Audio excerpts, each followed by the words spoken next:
Sa bawat kwento ng pag-unlad ay may mga institusyong nagsusulong nito. Institusyong nagbabahagi at tumutugon sa mga hamon ng panahon.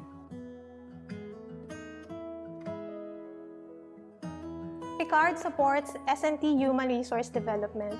Nagsusulong ito ng mga programa na naglalayong mapaunlad at mapayaman ang kakayahan ng mga researchers natin sa bansa at mga empleyadong katulad ko for better delivery of S&T products and services. Sinusuportahan namin ang ating mga dalubhasa na kaisa natin upang umasenso ang ating bansa. Tumutulong kami na maging makabuluhan ang mga teknolohiya upang magbigay ng karagdagang kabuhayan sa ating mga mamamayan. Nagbibigay kami ng mga bagong kaalaman na teknolohiya na gagabay sa pagkalinga ng ating kalikasan at magpapaunlad sa kabuhayan ng mga magsasaka at mangingisda. Isinusulong namin ang paggamit ng agham at teknolohiya bilang pagsagot sa mga hamon ng lipunan.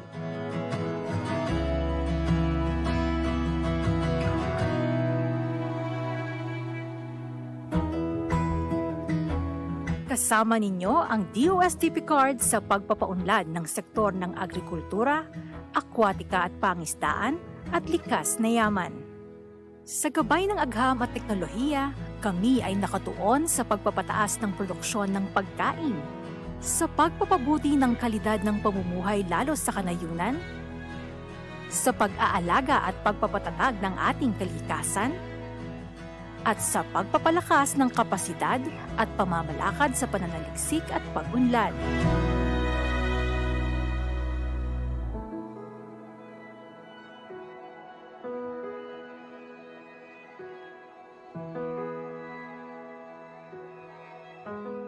Ang DOST-PCARD ay nangunguna sa pagbibigay ng kakayanan sa pagsasaka, akwatika at pangisdaan, at panglikas na yaman upang makipagsabayan ng sektor sa pandaigdigang pamantayan.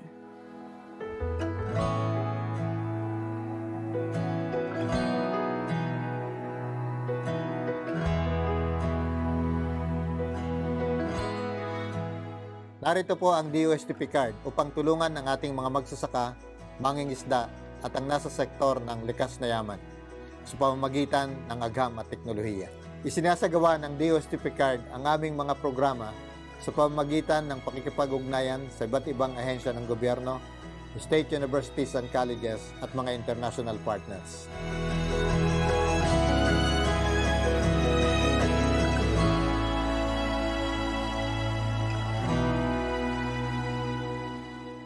Ito ang DOST-PCARD. Kami ang DOST-PCARD.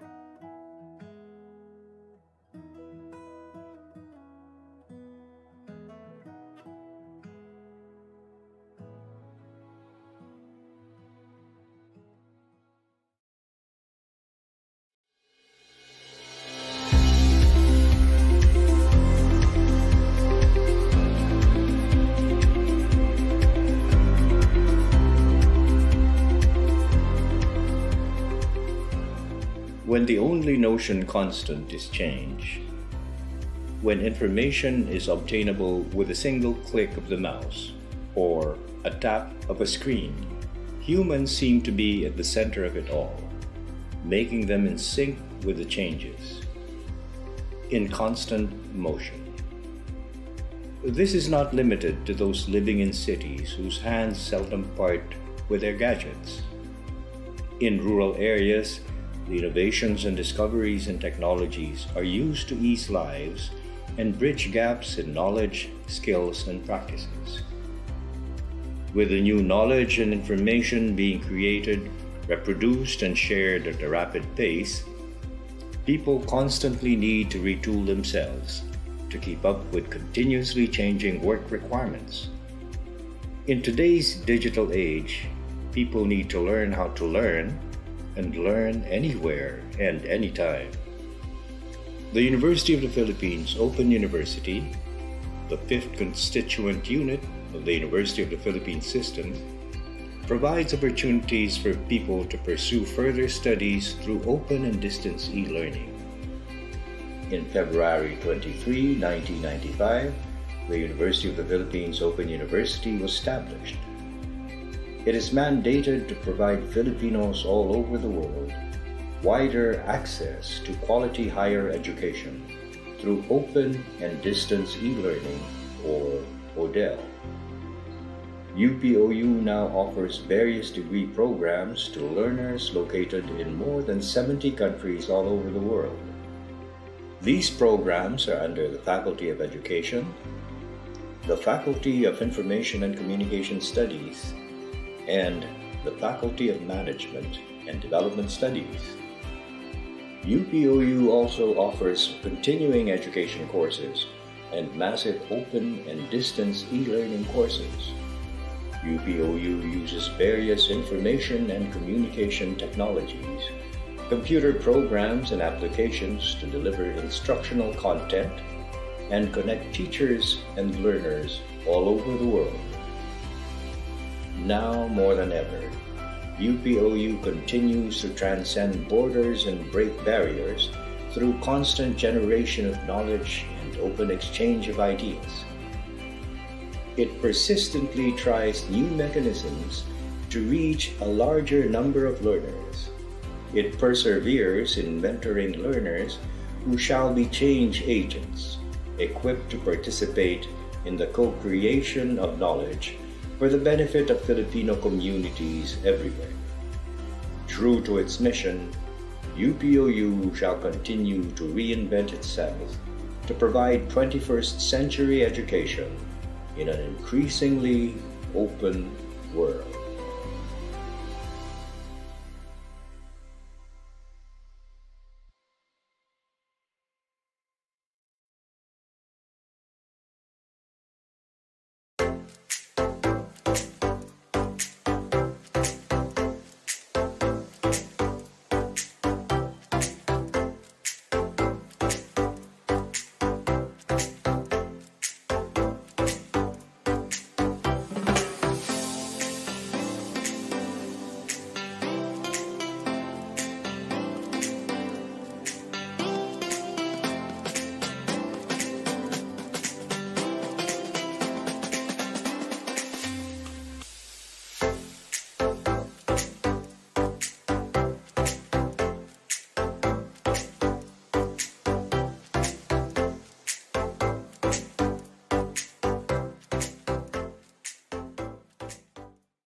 Feeling powerless with limited choices? Not anymore. Because with Smart's new Power All 99, I have the power to do what I want! With 8 gigabytes for all sites and apps, I have the power to play, to watch, to share, to stream. Everything! Plus, Only TikTok gives me the power to stay on my FY feed. And Only Text power to stay in touch. All that power for just 99 pesos. Load Smart's new Power All 99 for the power to do what you want. Best choice I made. Load na sa mga suking tindahan, Tagiga Life app or *123#.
Join us and be a member of the Philippine Community eCenter network and get a chance to win exciting prizes during the General Assembly.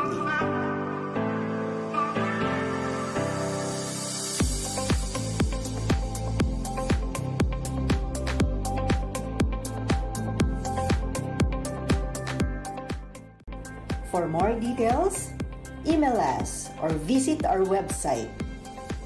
Join now and be a proud PhilCeCNet member.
Our MC is currently working as Project Development Officer of Negros Occidental Language Information Technology Center, a technical vocational institution run by the provincial government of Negros Occidental.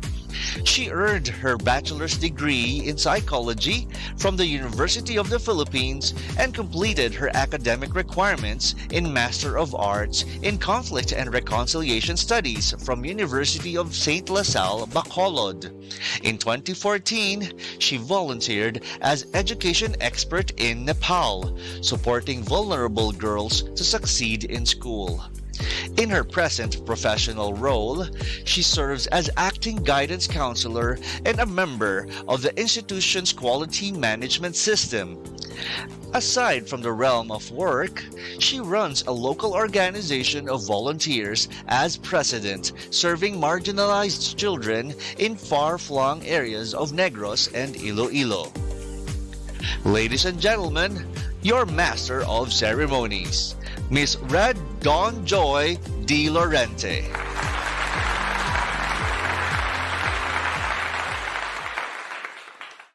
Welcome to the second day of our Knowledge Exchange Conference. Yesterday was a fun-filled and knowledge-packed event featuring extraordinary resource speakers who spoke about Tech for Ed DTC pathway, deconstructing digital inclusion, and relevant topics that help us learn and upskill into becoming a more able digital worker. And most of all, that wouldn't be possible without the genuine and active involvement of our participants.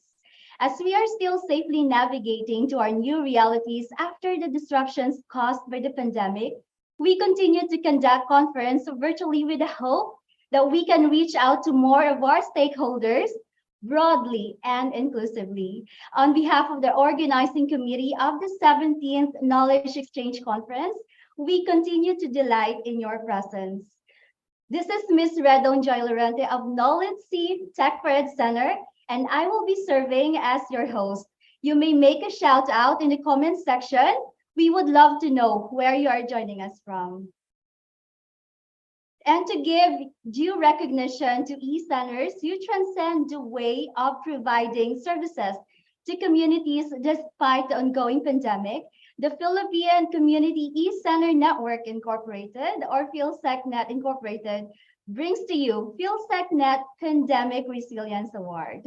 Let us welcome to our virtual stage the ever-stunning Ms. Maylene Castillan for the presentation of the contest mechanics.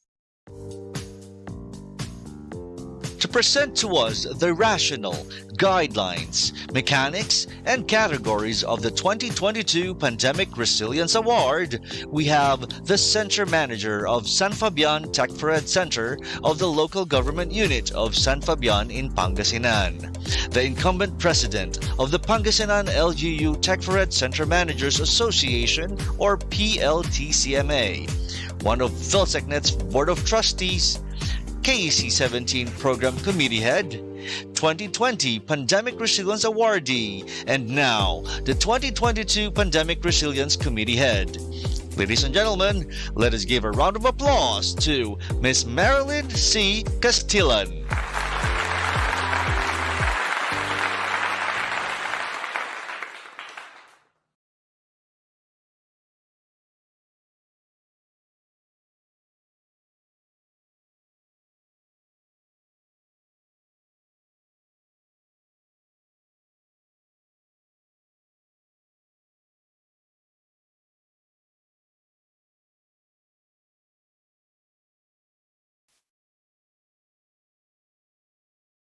We would love to remind our virtual audience that in this conference, we will have a raffle draw.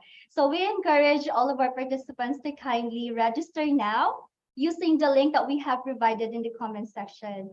And during the raffle draw, you will have the chance to win exciting prizes. So we would love to encourage our participants to kindly do your registration now if you have not registered yet, or you can fill out the online attendance at this point. I guess we are now ready to present to you the contest mechanics. So let me bring back to you Ms. Maylene Castillan.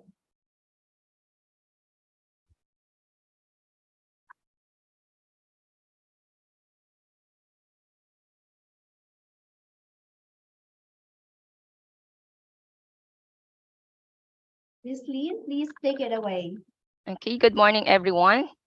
So, Ma'am Red. Yes, Ms. Pa-flash po nung guides. Tech team. Yeah.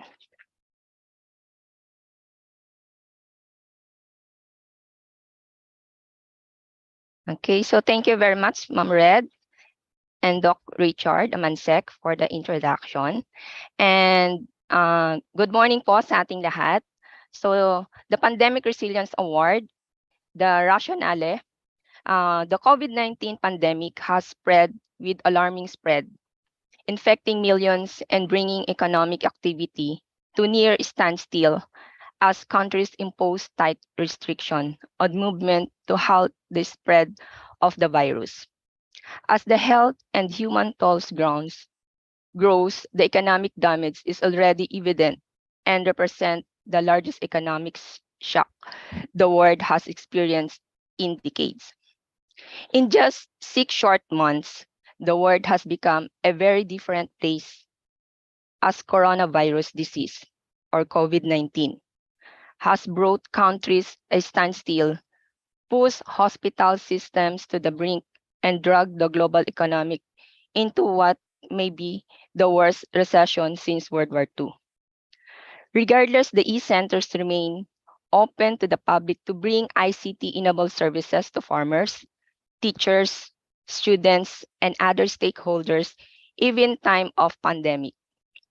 To give due recognition to eCenters who continue to provide service to their communities despite the ongoing pandemic.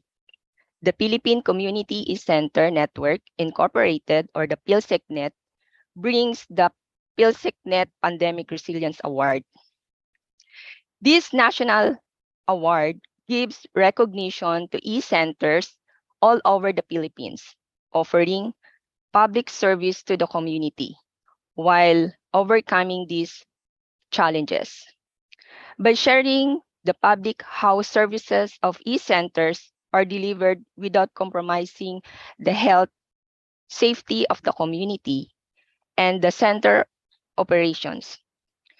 This award hopes to inspire other eCenters to continue to deliver their services despite the pandemic.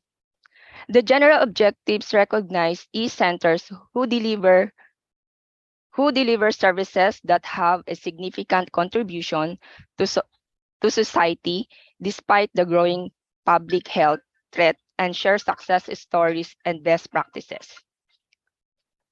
Next is the guidelines. The award is open to all types of eCenters initiative that are operating since September 2021 or earlier until present. Previous winners of the Pandemic Resilience Award are excluded from this call. The eCenter or its manager and staff must be an active member of the PhilCeCNet, the annual dues duly paid October 26, 2022. Otherwise, the entry will be disqualified. Entries for the awarding will be based on nominations by an individual or an organization with sufficient knowledge to endorse the eCenter. Self-nominations are accepted. For submission, interested participant must submit a duly accomplished nomination form, supporting materials such as pictures, brochures, news clippings, testimonials, and videos and video clips, 4 minutes or less.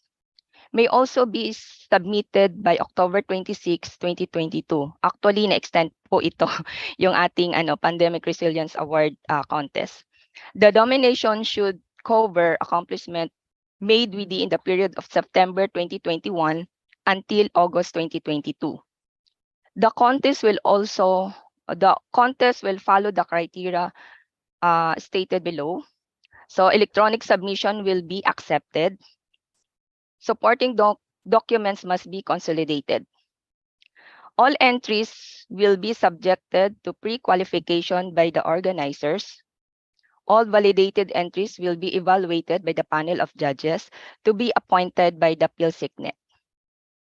By participating in the contest, the nominees grant the PhilCeCNet the non-exclusive right to use, copy, adapt, transmit, distribute, publish, and display submitted entries and other materials applicable worldwide and in perpetuity. To qualify for the award, nominated centers must be scored by the judges with at least 80%. Lone nominees in any category are not guaranteed winners. The winner will receive 15,000 cash prize and a plaque of recognition. Next. Okay. So there are 3 categories. First is the Farmers Digital Hub. This category is open to all operational eCenter in the country that are in existence for at least 1 year. It focuses on activities that support the farmers in the agriculture, aquatic, and natural resources. The next category is the empowerment of teachers and students. This category is open to all operational eCenters in the country that are existence for at least 1 year. It focuses on activities that support teachers and students in their learning journey. The next category is the eGov services. This category is open to all operational eCenters in the country that are in existence for at least 1 year. It focuses on activities that brings government services closer to the community. So what are the criteria for evaluation? The criteria for evaluation is first is the socioeconomic impact of the eCenter. It refers to felt changes in the lives of community members as a result of eCenter use, that is 35%. Next is innovativeness. Refers to the ability of the eCenter to successfully introduce pioneering products and services targeting the needs of the community, that is 30%. Next is productivity. It refers to the continuous improvement in the eCenter outputs during the pandemic, that is 20%. Next is the partnership and networking. Refers to the ability of the eCenter to network and forge partnership and mobilize resources to sustain the eCenter operations even in time of pandemic. That is 15%. And a total of 100% for the criteria for evaluation. Okay, so here are the Board of Judges. The Pandemic Resilience Award Board of Judges. Okay, so our Board of Judges are the recipients of the Pandemic Resilience Award. During the 15th Virtual Knowledge Exchange Conference, eCenters in Digital Philippines for the New Normal. Let me start our first judge. She won under the Social Welfare and Rehabilitation category Pandemic Resilience Award. She is the Center Manager of the Malang Tech for Ed Center, North Cotabato, Dr. Mary Ann A. Cortado. Our next judge is the School Admin and Tech for Ed Center Manager of Knowledge C. She also recipient of the Pandemic Resilience Award under support of teachers and students category. She is Dr. Maria Cristina B. Orbicido.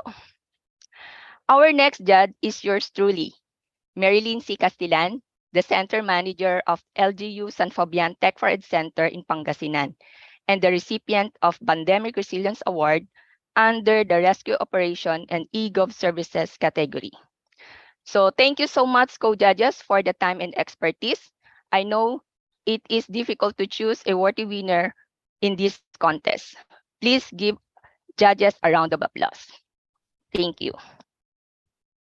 Thank you, Ms. Lian. We will have Ms. Lian again later for the awarding of the ceremony. And we wish all participants participating in entries a very good luck.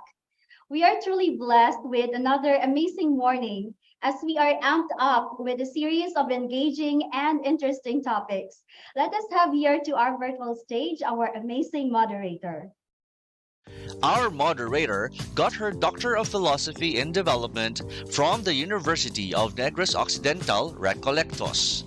She is a part-time faculty member in several schools and currently the Negros First Cyber Center Department Head of the Negros Occidental Provincial Government. Let's put our hands together for Attorney Annabel Sabay Palik.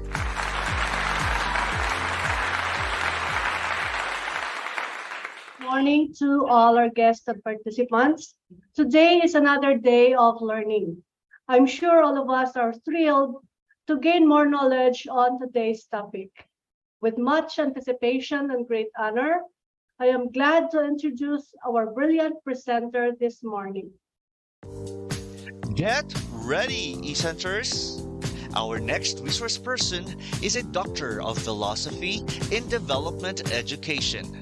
She retired with the rank of Vice President from the Development Academy of the Philippines and was involved in designing and implementing the Community eCenter Managers Training Program. An incumbent faculty member of the DAP's Philippine Management Development Program and has been busy lately leading the Ministry on Service of the Good Shepherd Parish. Ladies and gentlemen, let us all give it up for Dr. Elizabeth Yumol Manuge.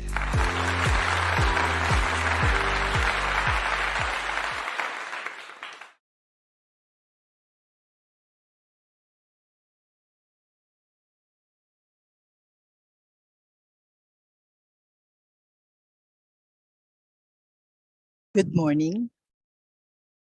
Good morning, everyone.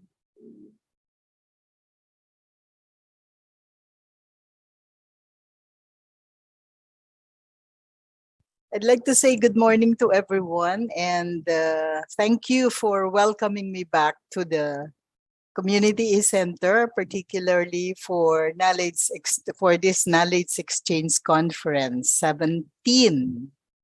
It was only like yesterday when we had KEC1 and KEC2 and KEC3. And I'm so very happy that the Knowledge Exchange Conference for the Community Center, or Tech for Ed Center as you call them today, has actually evolved through the years. And we are now on the 17th run of the Knowledge Exchange Conference. I'm so very happy for this because it's like birthing, you know. We birthed the KEC 1, 2, and 3, and 4, and 5. And then later, it is now, shall I say, on its 17th term. I cannot really say it's on its 17th year, but what's important is for us to see that we are actually going on with this particular endeavor. And thank you very much for that and congratulations. There is another congratulations that is in order. And this is a lot of a big congratulations to the PhilCeCNet itself. PhilCeCNet, I am congratulating PhilCeCNet because you yourself deserve a huge resilience award that despite the pandemic, you still find ways by which you could you continue serving the different constituents that you are targeting for your particular CEC. And that is very good. It is one indicator of the zeal and the commitment that the CEC managers have for the continuance, for the continuity of their CECs. So I'd like to start off with a good morning for all of you, both, I cannot say old, both experienced CEC managers as well as the beginning CEC managers. And I hope you really use the Knowledge Exchange Conference as a venue for you being able to learn from each other. Which later I'd like to relate to my suggested vision for the CEC managers. Next, please. My topic is CEC management, but I thought I will expand it to CEC management for sustainability. Since we started community centers in the Philippines way back, it has always been, the question has always been, not really what is the community center, not the benefits of the community center, not how to manage the community center, but rather how to sustain the community center. The beginners group, not yet please, the beginners group were very convinced that CECs have a place in the communities in the Philippines, and therefore they need to be sustained. Next.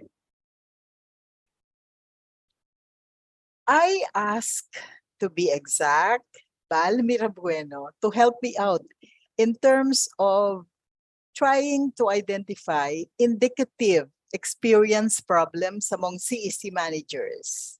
And these are the things that have been identified. And I hope you'll be able to identify with them, or you even start talking about or thinking about other concerns that you are experiencing. First is lack of manpower. This has been a concern even from the start of or beginning of community center movement in the Philippines. Then there is also, this is related to up to now, there are no permanent staff in the center. In other words, we have not succeeded in creating items, permanent, regular items in the host LGUs or even in the host schools for permanent staff that are assigned in the center. This, of course, affects your performance in varying degrees in the different eCenters. Then there is lack of or faulty equipment, which we understand because of the locale where you are. There is, they say, lack of partners. I'm not sure there are lack of partners, but later on we will discuss this. And then, of course, there is the resultant lack of funds for operation. And still, the bigger problem will be slow internet connection or the connectivity throughout the country of the different community centers or Tech for Ed centers. By the way, if you have questions, there will be question and answer later after the presentation. Next, please. So, what is sustainability? I thought we will talk about sustainability because there has to be a purpose for our discussion of CEC management. And I am proposing that our purpose for discussing CEC management is sustainability. Way back 1987, John Elkingson said, there is a triple bottom line in terms of describing sustainability for CEC or sustainability for human endeavors. First is people, second planet, and then profit. Note that profit comes less, especially for, or least rather, especially for CECs, which are really not intended for profit. Okay? So Elkington was saying, if we take care of people, we take care of our planet, then eventually profit will eventually result. So when we talk about sustainability, he gave the description, sustainability is economic development that meets the needs of the present generation without compromising the needs of the future generation. I think this is very meaningful for our Tech for Ed centers, considering that we are operating in the present, but at the same time, we are making use of resources in the present. We are not dipping into the resources that should be made available to our future generations. Next, please.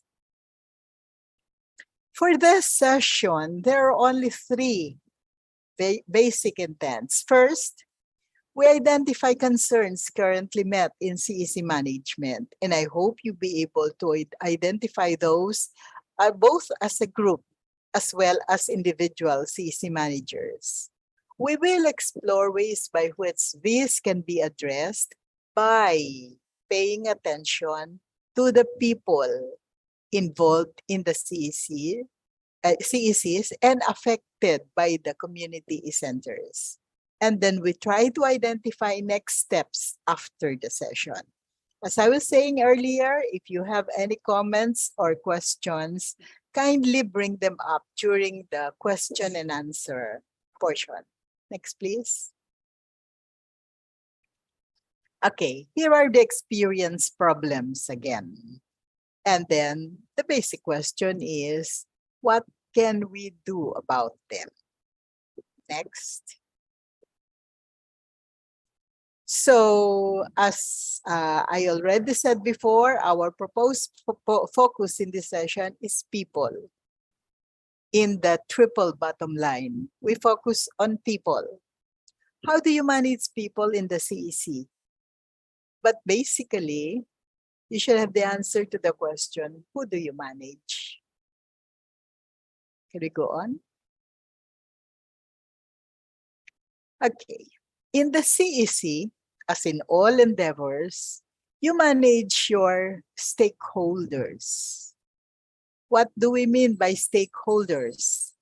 These are individuals or groups who have an interest in the success or failure of your community centers. I'd like to underscore that. They have an interest in the success or failure of your community centers. Some are more interested in your success and they will support you.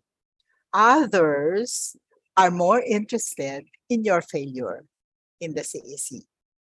They are either positively or negatively affected by your CEC.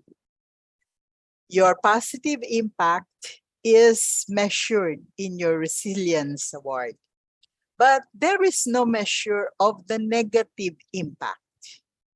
And negatively, or rather, the effect or the influence of your CEC is felt by other community endeavors that have similar businesses as your CEC.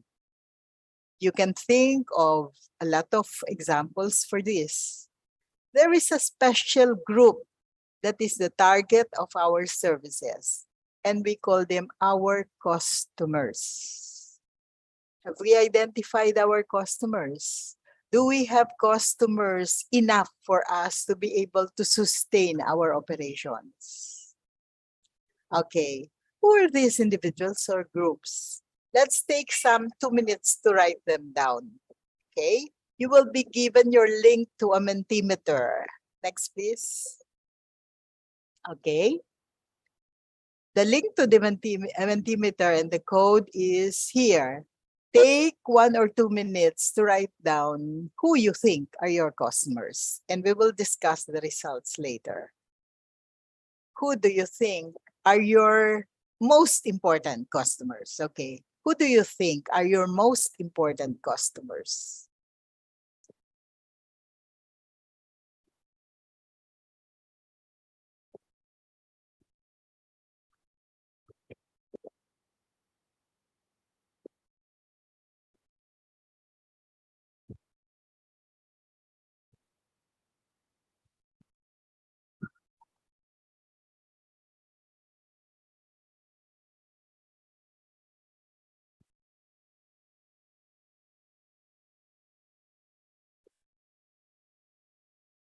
Can we flash it a little longer, please?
Next, please. Are we ready with the results?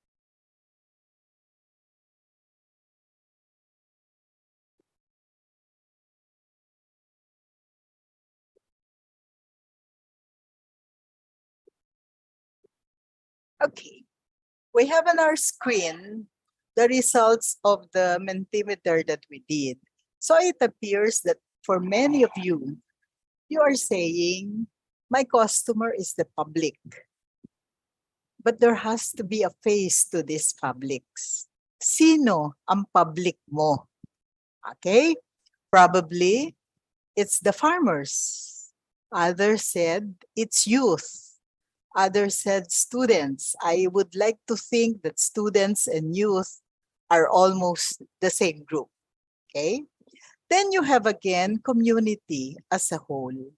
It's very important when we talk about our customers that we identify who exactly are the groups in our community that we intend to serve. Okay? So what I'm saying is, I am suggesting that those who said community, public, general public, be a little bit more focused, be a little bit more specific regarding who they consider to be their more important customers. Of course, you have a qualification for farmers here, progressive farmers, marginalized sectors, investors, out-of-school youth, OFW. At dito, merong importante. In the LGU, the mayor. I think it's not only the mayor, but the officials in the LGU too, because they need to support the decisions of the mayors. Then you have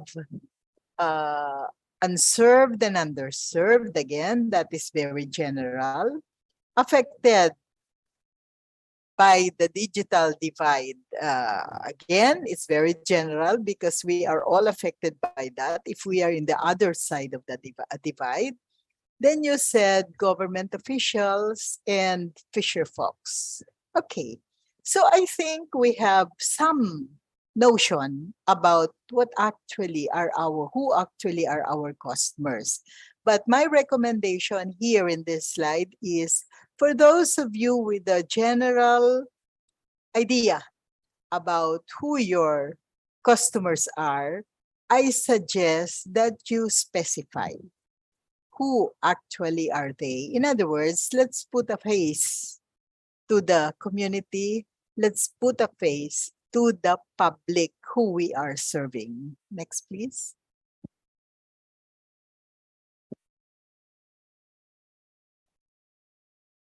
Okay, Mendelov proposed a stakeholder matrix that we can use for analyzing and prioritizing our stakeholders. Sabi niya, you can look up at stakeholders from two perspectives. Stakeholder interest that you would like to serve and stakeholder power. Some of our stakeholder groups have very high power, while some of our stakeholder groups have very low power. At the same time, a group of our stakeholders have very little interest on the CEC, while some have very high interest in the CEC. So Mendelov is proposing, if you have identified a group of stakeholders with low interest but very high power, in other words, very influential, he suggested that we keep them satisfied in order for us to be able to help meet their needs. Please do not forget that. If you have identified a group of stakeholders with low interest and low power, they're still included in your stakeholders. They might really be also included in your customers. You monitor them lightly. That's a recommendation of Mendelov. At the same time, we might have identified a group of stakeholders or customers who have high interest in the CEC, but they're not very influential in terms of decisions that can be made about the CEC. Recommendation of Mendelov: keep them informed, respect their interests. And then you have the high interest, high power stakeholders and customers. In other words, they're very interested in the CEC. They are also very influential in terms of decisions to be made regarding the CEC. Mendelov says, keep them engaged. In other words, sustain their interest. And then manage them closely, because you will be affected by their influences. You will be affected by their decisions. Can we go on, please? Okay, so here I have tried to classify your stakeholders and customers. We start with high interest, high power. This might be your mayor, your boss, if you are in DepEd, or the Sangguniang Bayan. There is a group that is low interest and high power. Low interest and high power.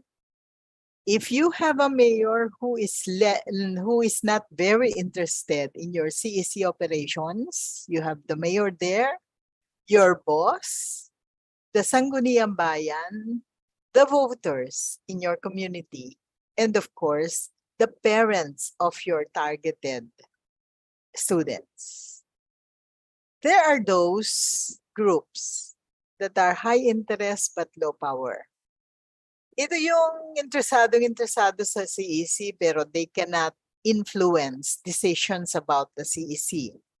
I'd like to think that this group includes students, OFW families, seniors, and job seekers.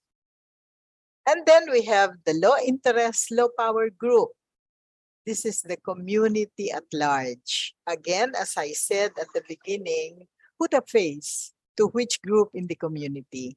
Which group in the community are not very interested in the CEC? Which group also does not have the power to influence decisions about the community? Next, please. Okay. Here are some practical tips on what you can do to manage the people in your community, given the fact that they belong to different categories. Let us start with the high interest, high power group. As I said, the suggested people or groups here are the mayor, your boss, the Sangguniang Bayan. Keep them informed. Publish your achievements. I'm not saying magyabang ka, but what I'm saying is tell them what you have achieved. For instance, if you are an awardee for resilience, please tell everybody you got your award for resilience because, okay, you need to explain. You have to regularly report to them, to your mayor, to your boss, to the Sangguniang Bayan, and others. And then I was saying, try to get awards so that there is something that you can publish as your achievement and have facts or data. How many have you served? How many come to your CEC on the average every day? How many come to your CEC? How many are served by your CEC on the average per month? Okay? You should not be dwelling on opinions, but rather you should be dwelling on facts. It is not, I think I served so many, but rather, how much did you actually serve? When you get awards, offer your boss to receive the awards. As I was saying before, among CEC managers, you do the dirty work. your boss accepts the rewards. And that is all part of the roles that we have to play rather. So offer your boss to receive the award rather than you receiving the award. I hope that is possible for you. And then very, very important, show gratefulness for any support that has been given you by the high interest, high power group. Hindi ko sinasabing maging sip-sip kayo. Ang sinasabi ko lang, show gratefulness to them because you owe them for their support. The next group is the low interest, high power group. Sometimes this is your mayor, your boss, the SB, the voters, the parents. Low interest, but very influential. The most, or rather, what I will highlight here in terms of practical tip is be visible to them. In other words, magpakita kayo sa lahat ng mga pagkakataon na andun sila. Make sure na they don't say, andyan lang yan kapag may kailangan siya. No, but rather, be very visible to them. Whether you need something or not, be there. Okay? Then, offer help in whatever ethical manner. So, you should be able to offer help to the mayor, to your boss, to the Sandigang Bayan, Sangguniang Bayan rather, to the voters, to the parents. But there is a caveat to this, ethical limits. Okay? And I think you understand what I mean. And then very important, and I am repeating this for the second group, keep them informed about what is happening in the CEC. Then you have the high interest, low power group. This is the group of students or FW families who are able to get in touch with their people, with their relatives abroad because of your CEC. Here are the seniors.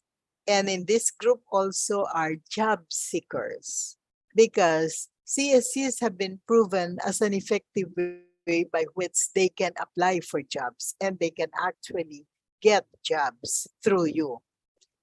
What do you do about them? Treat them well, be a friend to them. Treat them well, be a friend to them. When I teach my change management class, there is a slide that identifies what are the things that never change.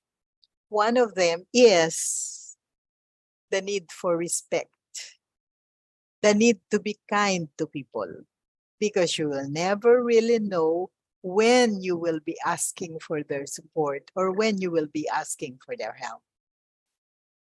Also very important is improve your services.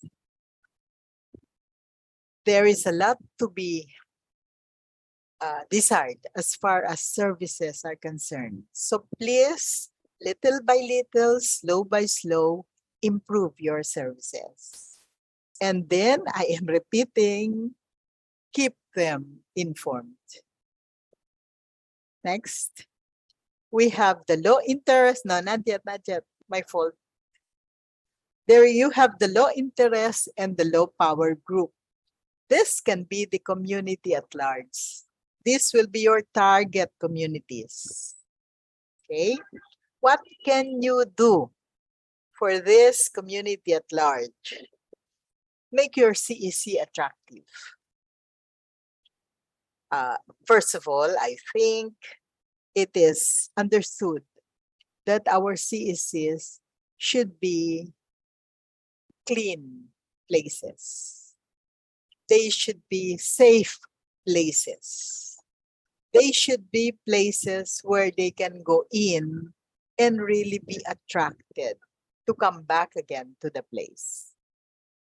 I was looking at a a poster yesterday, and it says, the most attractive decor that you can have is your smile. The most attractive decor that you can have is your smile. Decorate the CEC with your smiles, okay? And be friendly to them. Show them what is happening in your CEC. Keep them informed. And then do not forget to engage them. They are very important resources for you.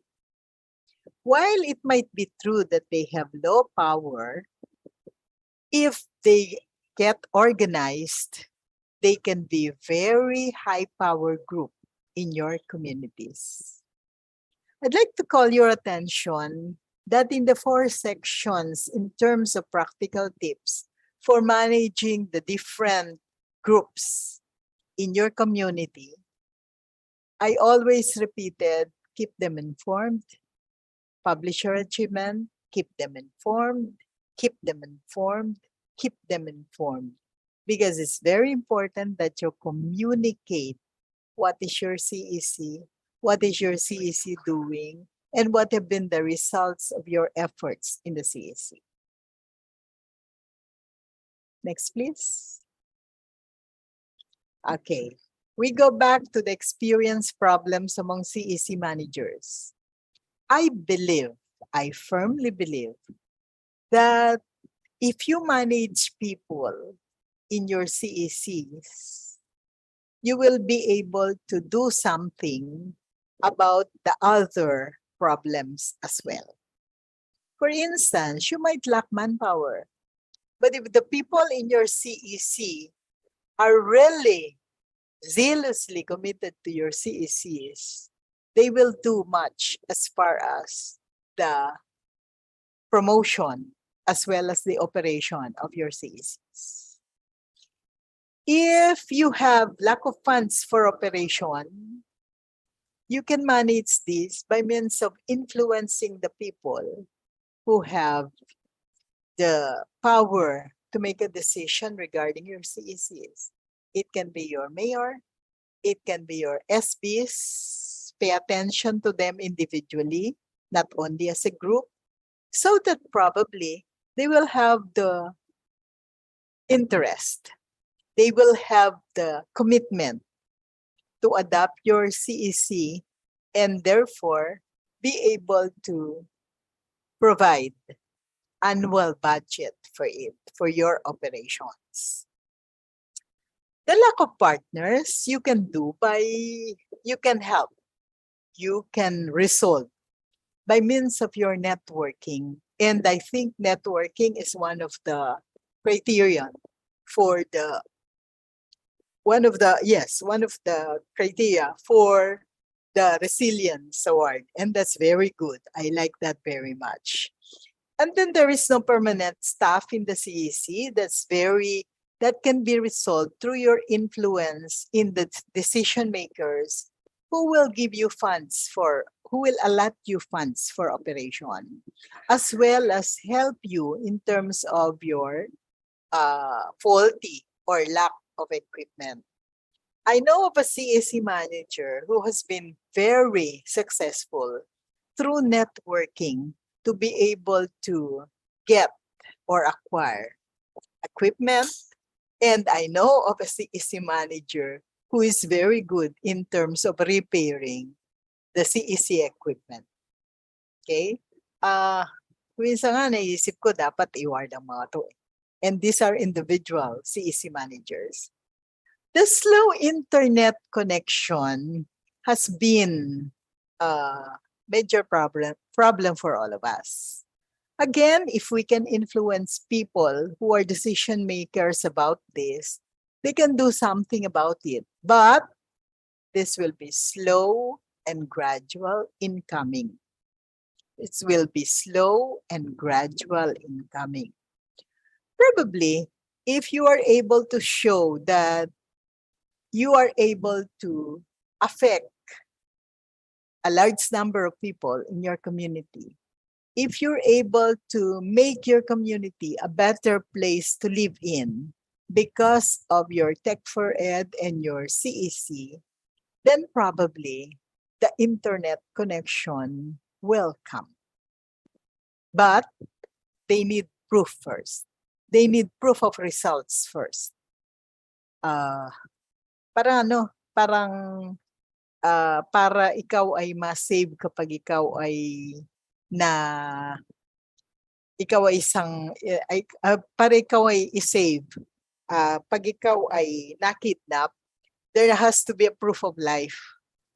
You need to have proof of life, proof of achievements, proof of awards, proof of results for your CECs.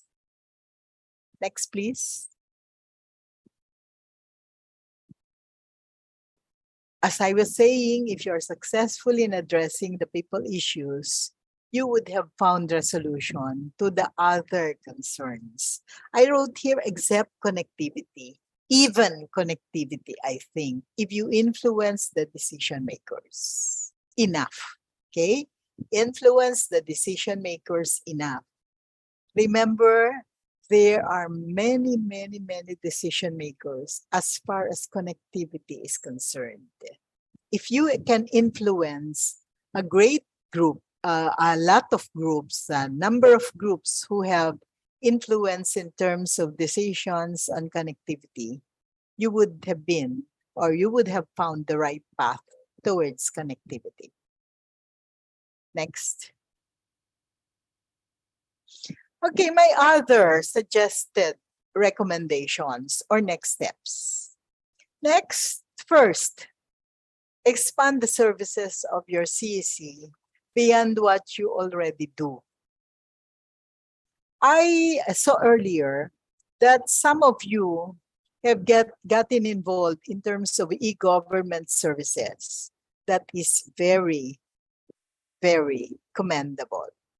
Like Singapore telecenters are citizen contact points for government in Singapore.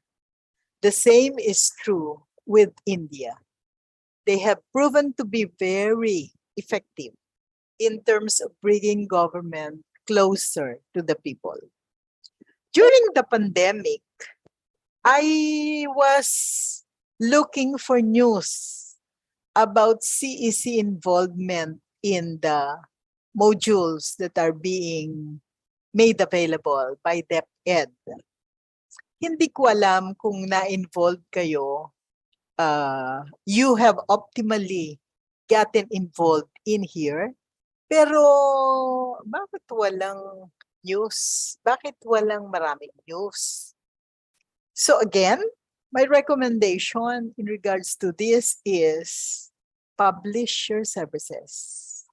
Tell the community, tell the world what you are doing in your community center, in your Tech for Ed center.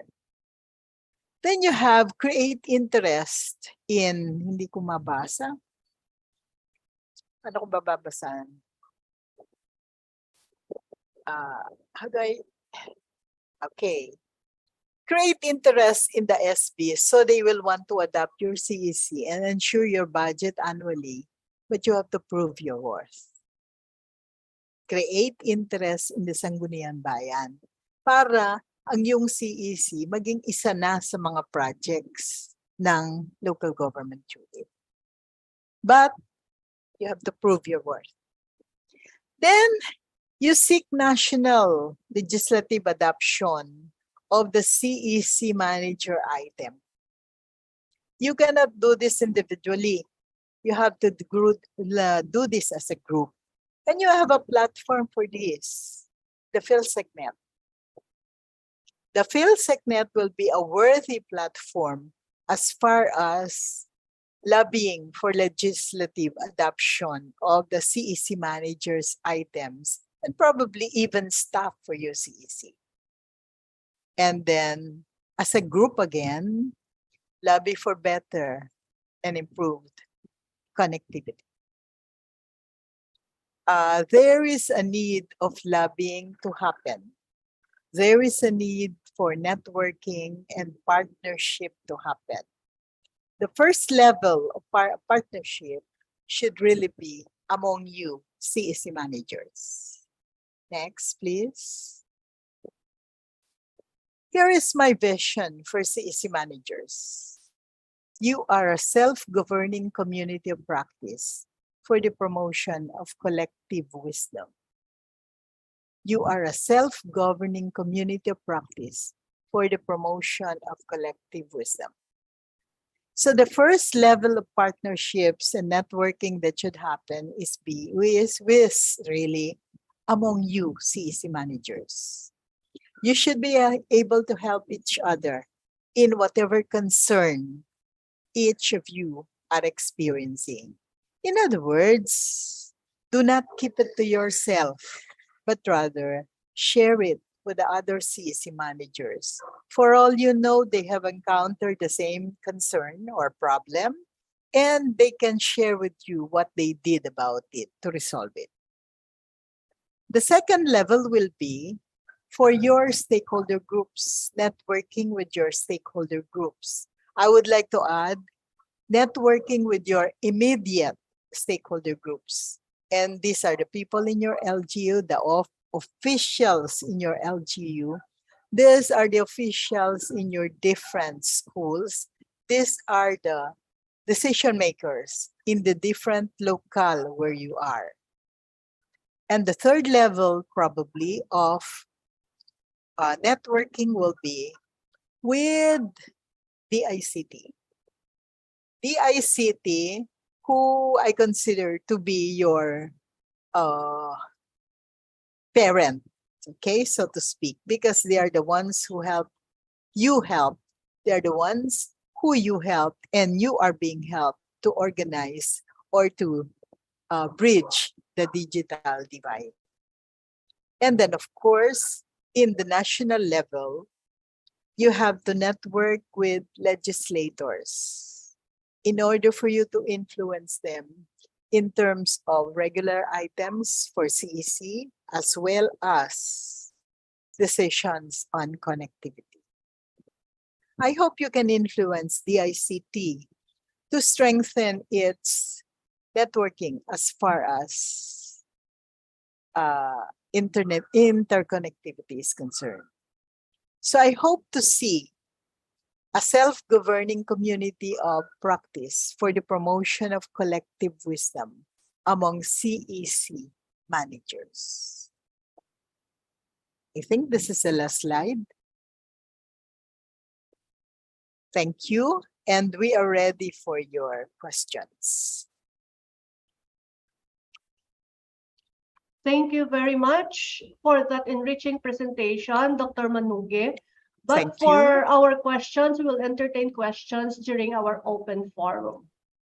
Okay, Ngayon na ba yun o later pa? Later pa po. Later. Okay. So, mga anong oras yun, attorney? Mga anong oras yun? After po nung third presenter po natin. That's about what time? I think we're given 25 minutes po for every presenter. So, that will be at 11. Ang Q&A will be approximately 11, Doc. Okay, 11 o'clock. Okay, Yeah. Thank you very much. Okay, thank you, Doc. Thank you. Okay, so, Did you learn anything? yeah, I had I'd like to know whether you learned myself. anything.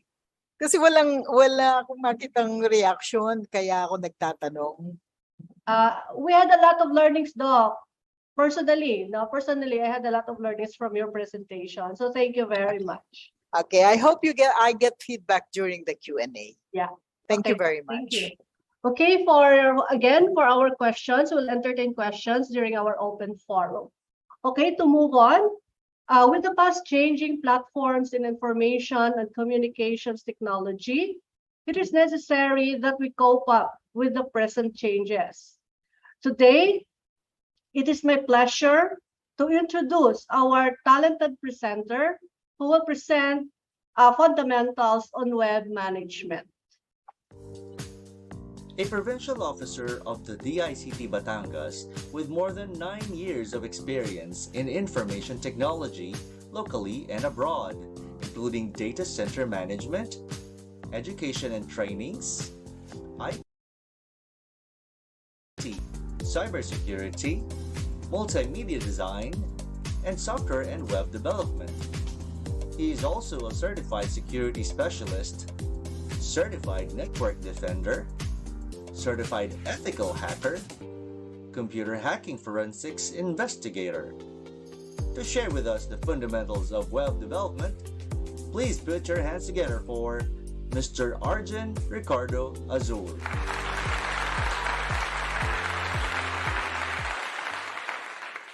Ayan, good morning everyone. Thank you so much po. Welcome po sa ating knowledge exchange. So, before I start, I want to interrupt with our audience. Patype nga po ng inyong favorite emoji. Pachat nga po. Let me know lang po kung kayo ay nandyan pa while waiting for the slides. Ayun. So, thank you so much po. Thank you so much, ma'am or sir. Ayan, sa pag-comment. Ayan. So, Ma'am Jillian, can I have the presentation?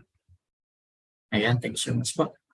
Ayan, so welcome po sa ating Web Development Fundamentals. This session is intended to share with you the fundamentals of web development. Don't worry, wala po tayong gagawing coding sa ngayon. So, we're going to discuss what are the essential topics that we need to understand regarding po sa web development. Ayan.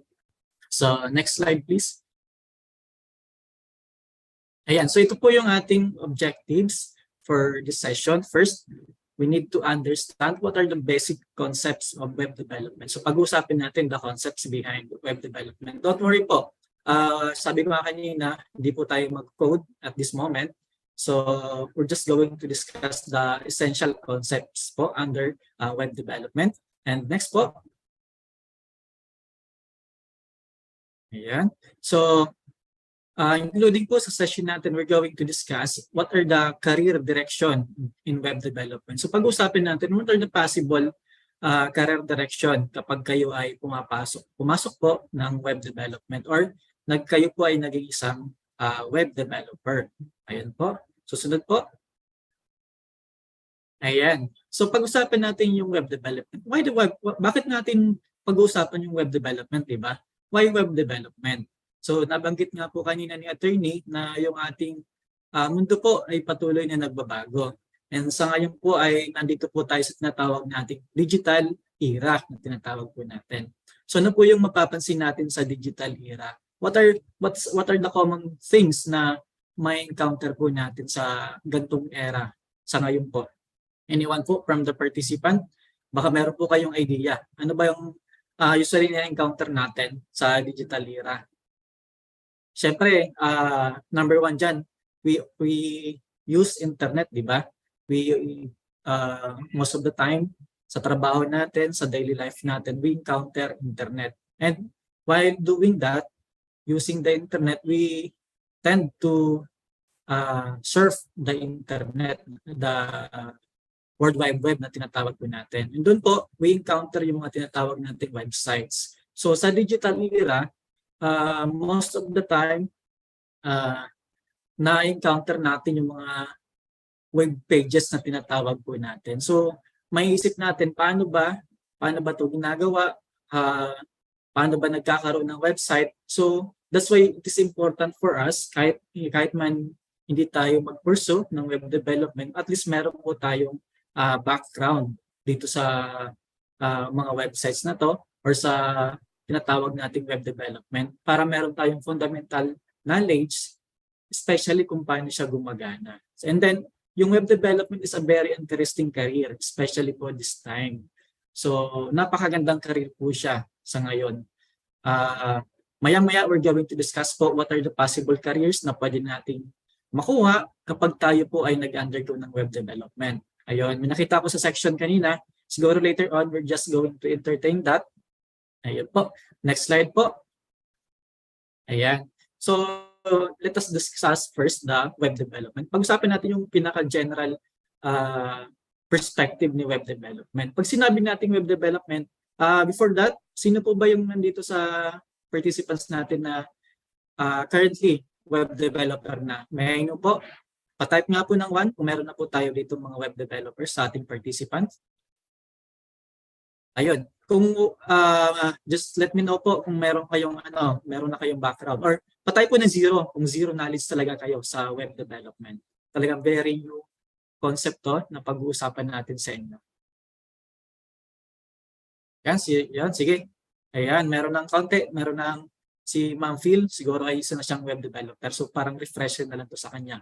So siguro sa mga medyo bago to, ito yung pag-uusapan natin ngayon. So pag sinabi natin web development, it is a complex process actually. Marami siyang process na ina-undergo. Kasama dyan yung tinatawag natin web design, web content development, meron din tayong tinatawag na client-side and server-side coding. So yan po yung isa sa mga karaniwang processes na ginagawa po natin sa web development. And aside from that, kasama na rin po dyan yung mga ibang tasks like the planning, kung paano gagawa ng website, what are the yung mga tinatawag nating preparatory stages po sa pag-develop ng website. And also,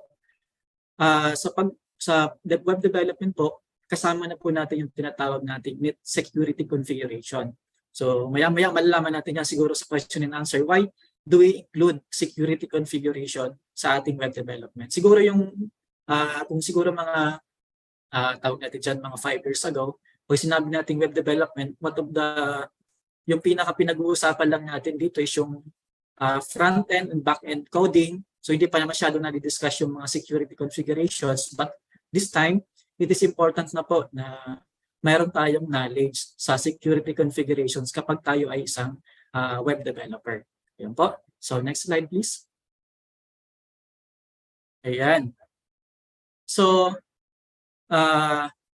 mayroon tayong tinatawag na front-end development and meron din tayong tinatawag na back-end development. Ayun. So siguro very familiar na kayo sa word na to, especially kung kayo ay nasa web development na, kung kayo ay laging uma-attend ng mga trainings natin, ICT trainings natin. So pag sinabi po natin na front-end development, so ito po yung mga nakikita natin sa ating mga browser, yung nakikita po natin sa screen.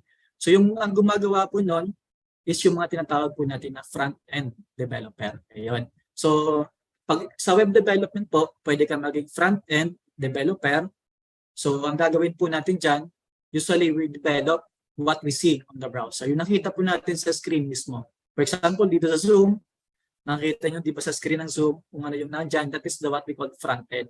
So meron tayong mga tinatawag na front-end developer na gumagawa po niyan. O yung tinatawag po natin yan na client-side coding. So next po natin, meron din tayong tinatawag na back-end development. Ayun. So yung back-end naman, ito yung tinatawag natin na server-side coding. Ayun po.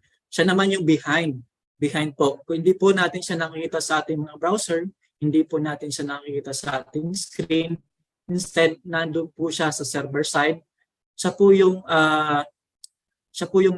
nagpa-process ng mga in-input po natin sa front-end. So meron po tayong dalawang, kumbaga, sa website development or sa web development po, meron po tayong dalawang, hatiin natin sa dalawa category. We have the front-end development at saka meron din po tayong back-end development. So pwede kang maging front-end developer lang, pwede kang maging back-end developer. So, pwede kang pumili dyan sa dalawa.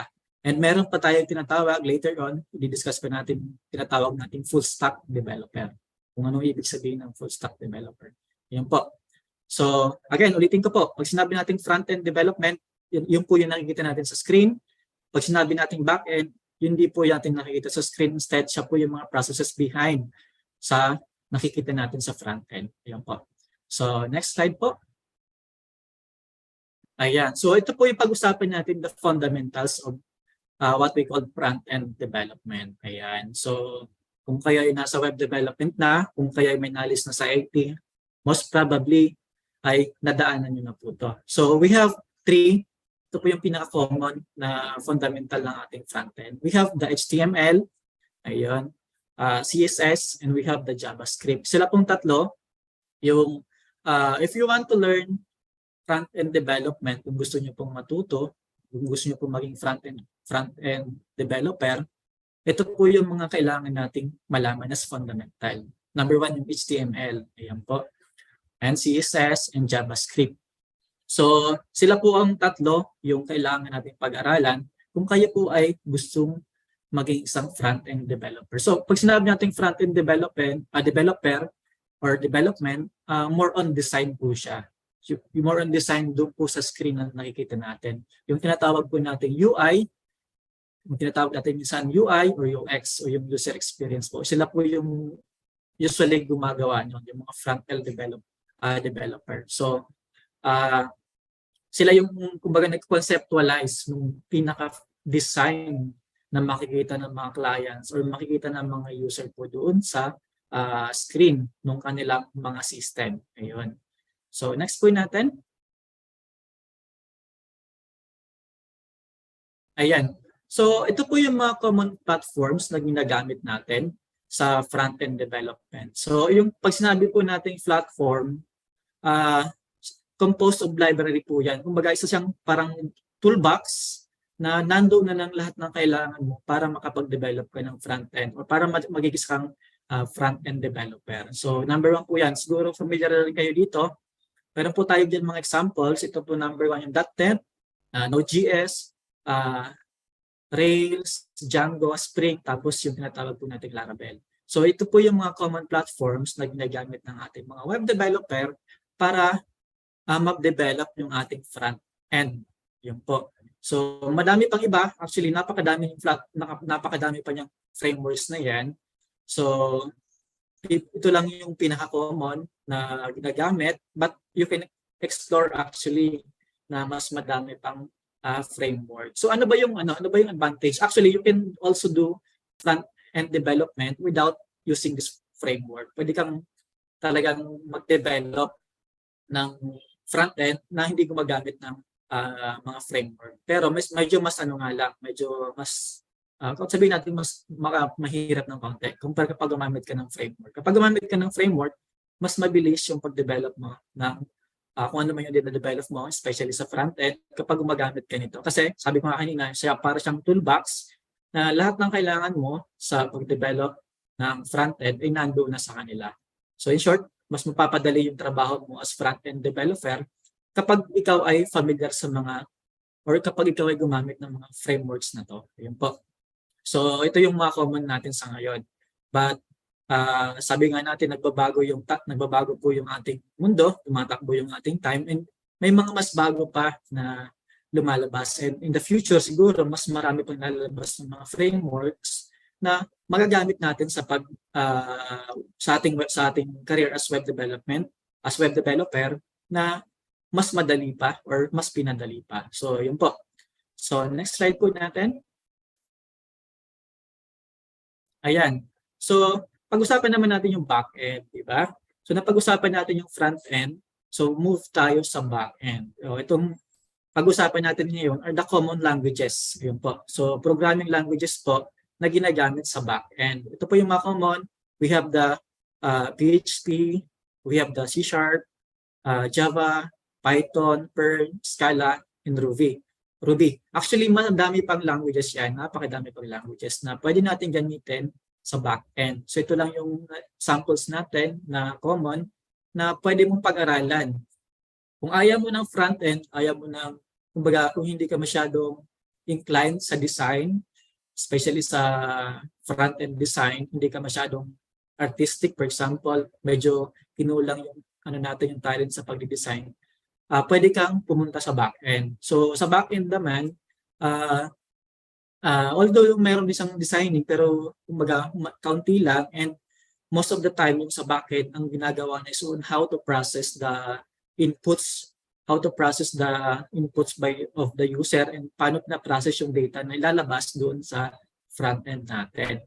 So kapag gusto mo maging back-end developer, ito yung mga some of the languages na pwede mong pag-aralan. So hindi naman required na kailangan alam mo yan lahat. Pero kung alam mo yan lahat, that's very very good. Talagang napakagaling mo kung all of the languages na to is alam mo. But not necessarily naman na kailangan i-master mo yan lahat. You can choose 1 or 2 na languages para maging isa kang back-end developer, tinatawag natin.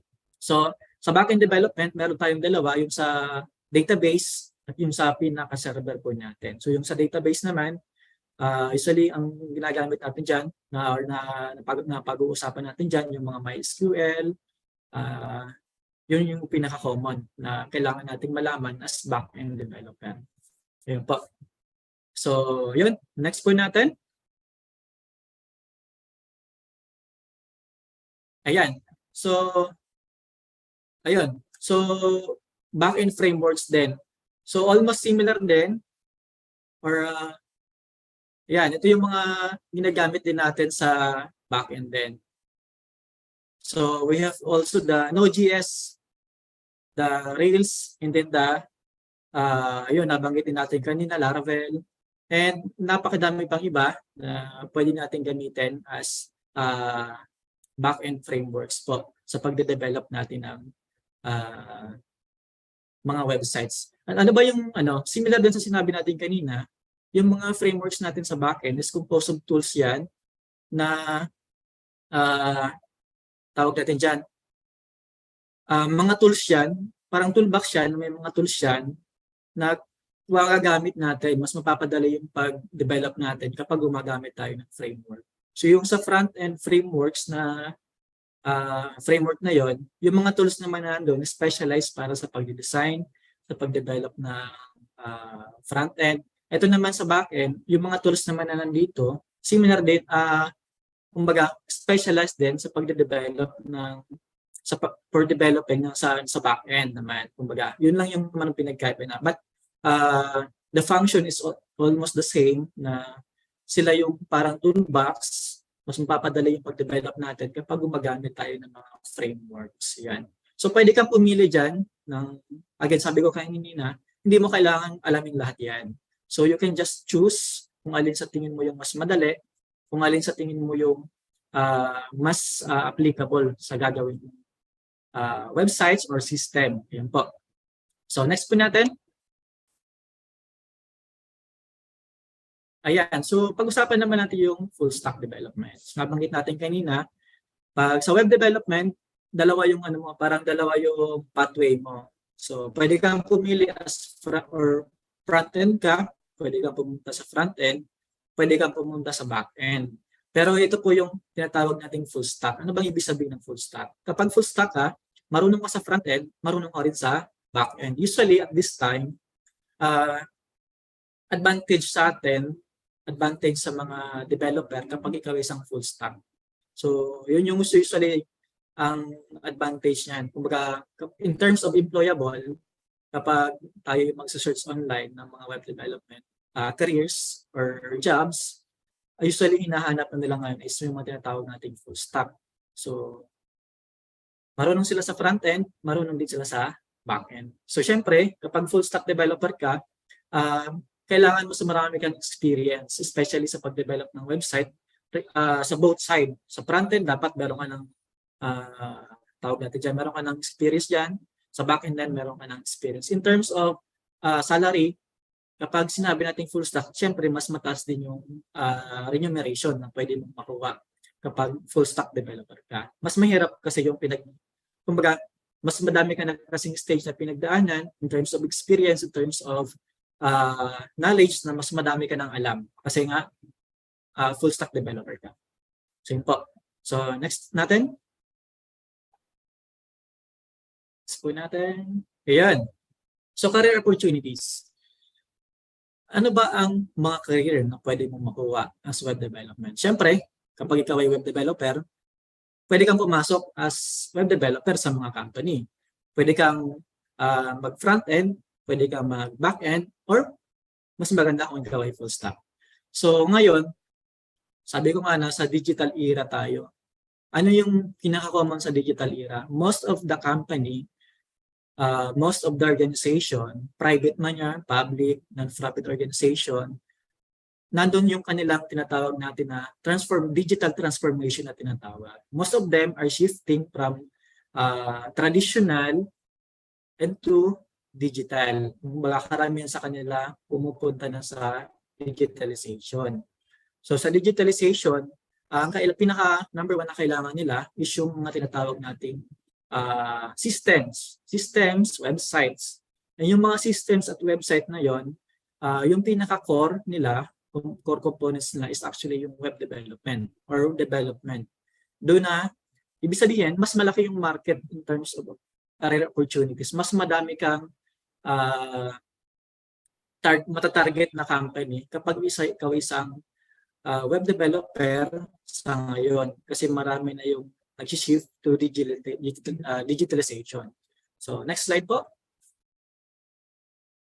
Ayan. So, aside from being a full stack or aside from being a web developer, full stack man yan, front end, or back end man yan, kapag ikaw ay may alam, kung ikaw ay nag-undergo ng training sa web development, ito pa yung mga careers na pwede mong puntahan. So, in short, kapag ikaw ay isang web developer, hindi lang naman as web developer yung ma-applyan mo. Marami pang actually position ang pwede mong pasukan. So, napakarami yan. So, hindi ko na isa-isahin yan.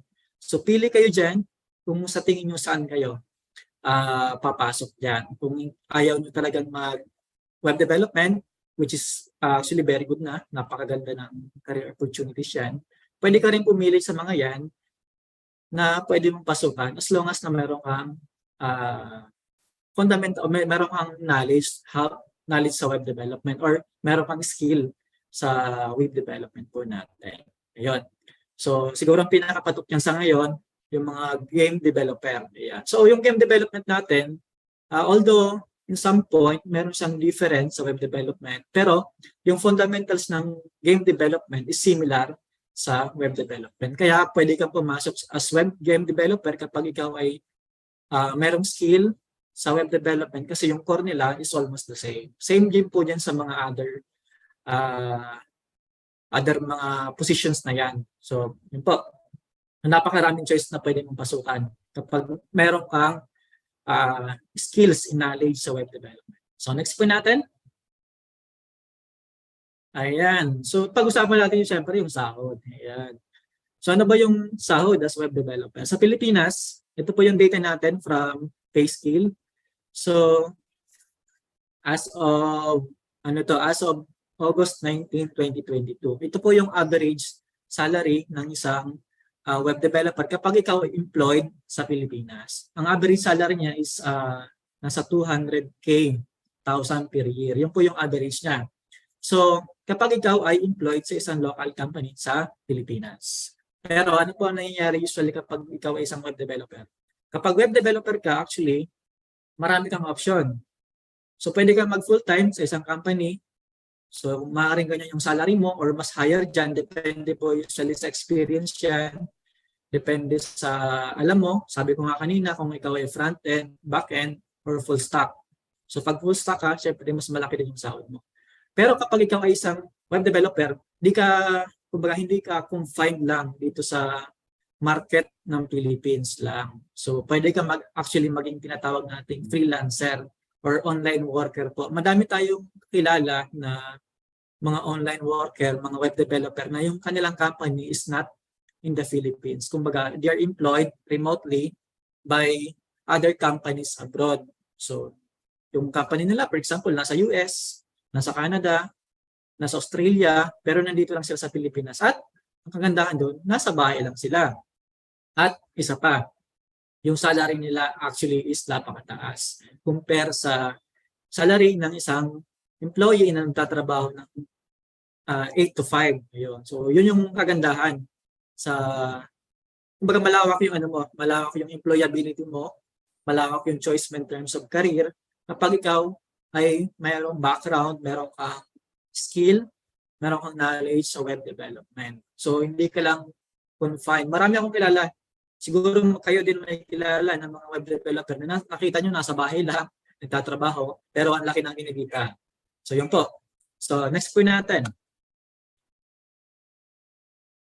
Ayan. So, ito naman po yung ito po yung average salary ng isang web developer kapag ikaw ay employed internationally. For example, ikaw ay employed sa isang multinational company, so maaaring ganyan yung mag-salary mo. Ang average nila is about $100,000 per year.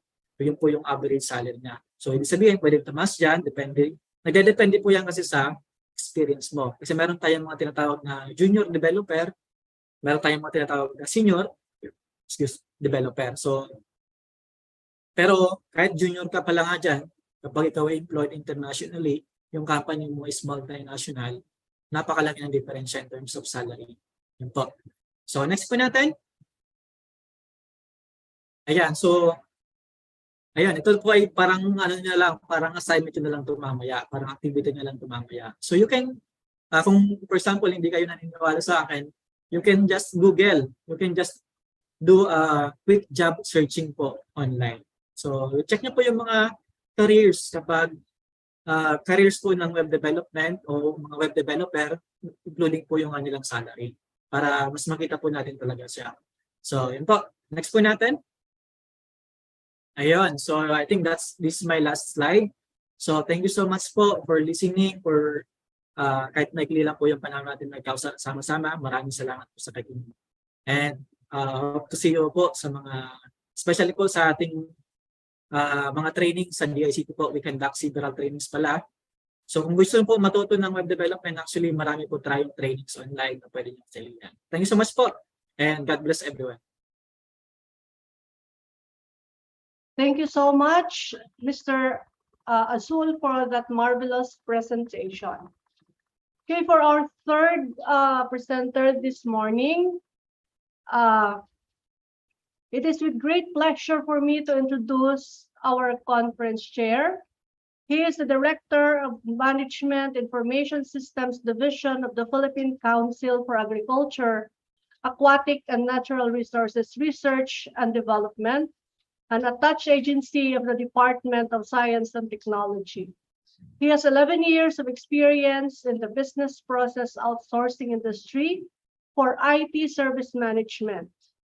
He is a Microsoft certified professional, ITIL V3 Foundation certified, and an IT project management consultant.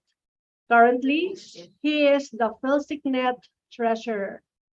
Guests and participants, let's welcome Dr. Richard E. Avance. Thank you so much, Attorney Palik. Can anyone confirm if I am audible? Yes, sir. Thank you. All right. So I am here with you not as your conference chair, but this time a representative of DOST Picard presenting the Picard Advanced Learning Management System. And let me quickly share my screen.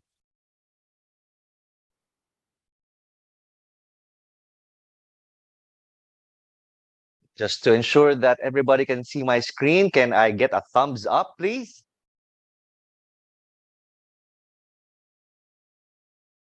For all other participants, go ahead and choose the reaction button and choose the thumbs up so I can confirm that you can all see my presentation. Perfect. All right. So what I'm about to present to you is another tool that the eCenters can utilize and have your users in your community access. This is the Picard Advanced Learning Management System. And here you can access non-degree training materials for the agriculture, aquatic, and natural resources. You can see here the URL, http://palms.picard.dost.gov.ph.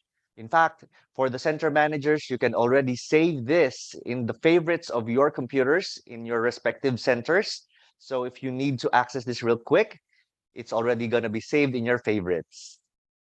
Okay, let me move on to showing you how this Palms can really be of use for your community. To start with, let me present the KM for AANR framework. This is the framework that we use in the AANR sector. At the center of the framework, you see here the 4 banner programs of the DOST Picard. We're starting with strategic R&D, R&D results utilizations, the capability development and R&D governance, as well as policy research and advocacy. These are the things that we do at Picard. And there's a vast knowledge that we can gather from this. And from the cycle that you see here, we're starting with knowledge generation. We capture those knowledge and codify that, store it in a way that can be easily retrieved, and share that to as much users as possible. And ultimately, the knowledge is applied.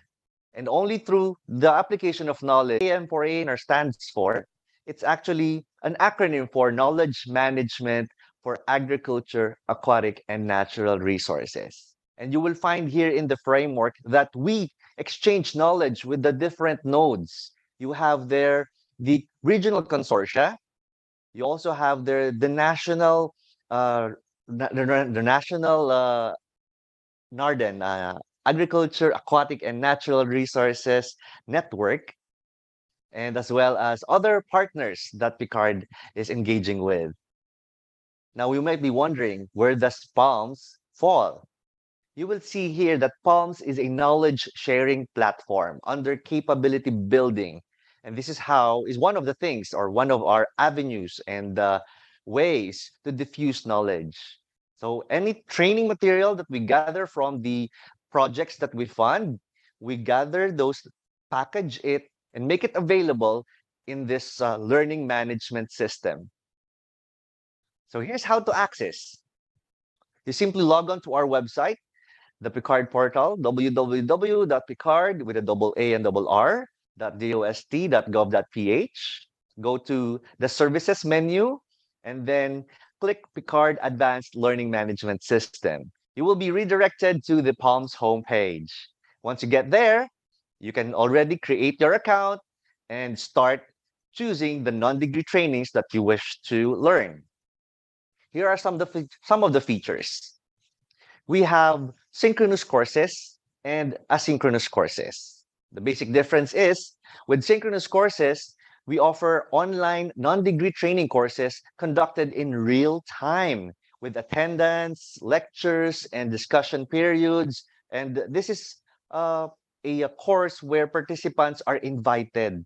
So since it's limited to invitation only, should you find a course that you are interested in, it will tell you whether you can self-enroll or not. And if you cannot self-enroll, then you may need to send us an email to request access for this course. What happens here is we compile the applicants. And once we arrive at a number suitable to open the class, then there's a time that we launch the class for this synchronous course. So all you have to do is send an email to picard@picard.dost.gov.ph. Can someone type that in the chat box, please? picard@picard.dost.gov.ph. Picard is spelled out with the double A and a double R, by the way. Now, the other type of course that we offer is asynchronous. This is a self-paced and technology-based non-degree training courses based on outputs of the DOST Picard-funded projects. In this type of course, learners can self-enroll based on their field of interest.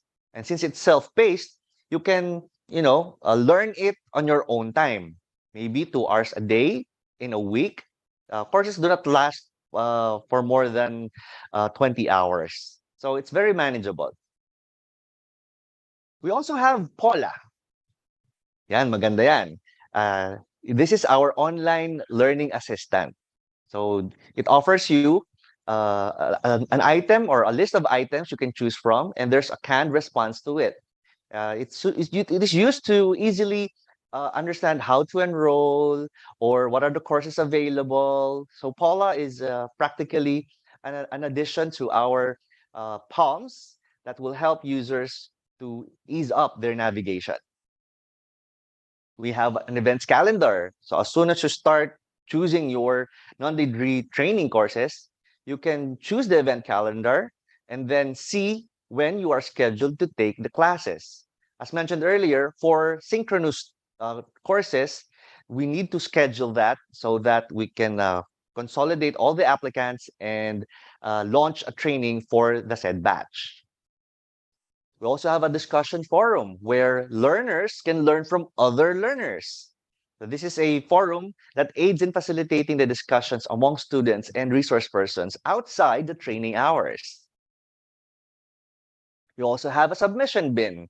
So for your course requirements, this is where you would submit your materials, your requirements, and outputs. The courses that we have are also technology-based. And listed here are some videos, also some PDF documents where you can easily download and learn on your own pace. Of course, we offer e-certificates. Once a student accomplishes all the requirements of the training, he or she can easily download the certificate of participation or attendance from PALMS directly.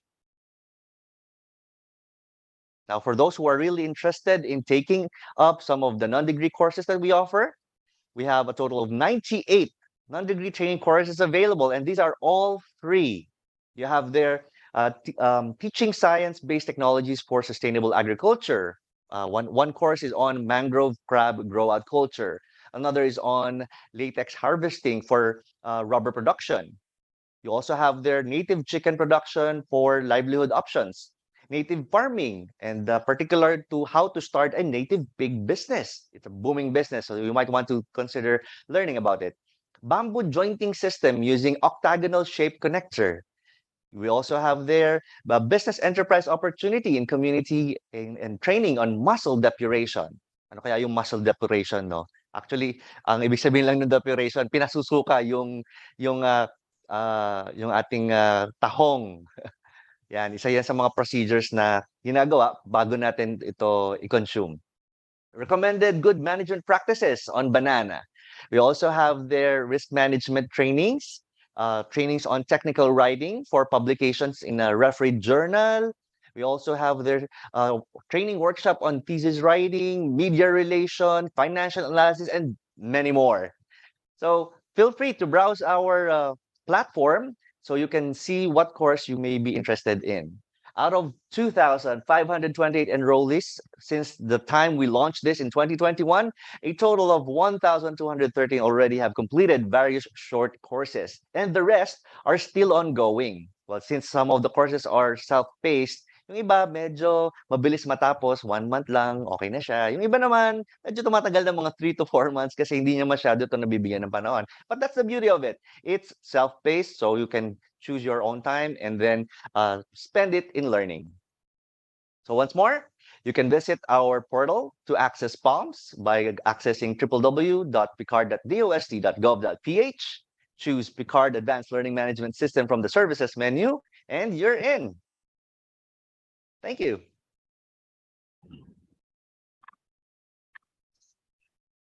Thank you so much, Dr. Amansek, for that astonishing presentation. Okay, so I think I want to join your to join PALMS as your trainee. Okay, anyway, before we proceed to our open forum, I am sure all of us enjoyed listening to and learning from all the topics that we discussed today. So I really learned, personally, I learned a lot. The triple BL, or the triple bottom line of Dr. Manuge. So wherein you have to give importance to the people, the planet, and so that you will earn profit in the end.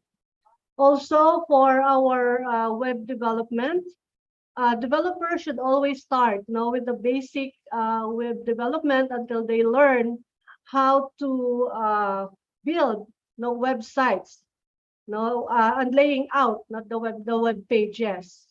And of course, with our PALMS, the Picard Advanced Learning Management System, it is a platform that provides assistance to strengthen competencies of our researchers and our research managers. So thank you for these opportunities. Okay, May we now proceed to our questions. So my first question is for Dr. Manugi. Doc, what do you think are the competencies that a center manager should possess, no, in order to have a successful center for that matter? Thank you for the question. Alam niyo, time and again, tinatanong yan ng mga CEC managers, ano daw ang kailangan nilang alam para gawin. Ang definition ko kasi ng competency is not only what you know, it's not only what you are able to do, but it's also how you develop a positive attitude towards what you are supposed to be doing. So ang una-unang sasabihin ko na napakahalagang competency will be yung commitment to your work as a CEC manager. Kasi kapag committed ka, sabi nga nila, pag gusto, pag ayaw, maraming dahilan. Pag gusto, maraming paraan. Okay? So, naniniwala pa rin ako na kapag gusto mong ma-improve ang yung community center, your Tech for Ed center, because you want to serve people, you will find ways by which you can do it. But I hope naman no ethical within the limits of ethics, okay?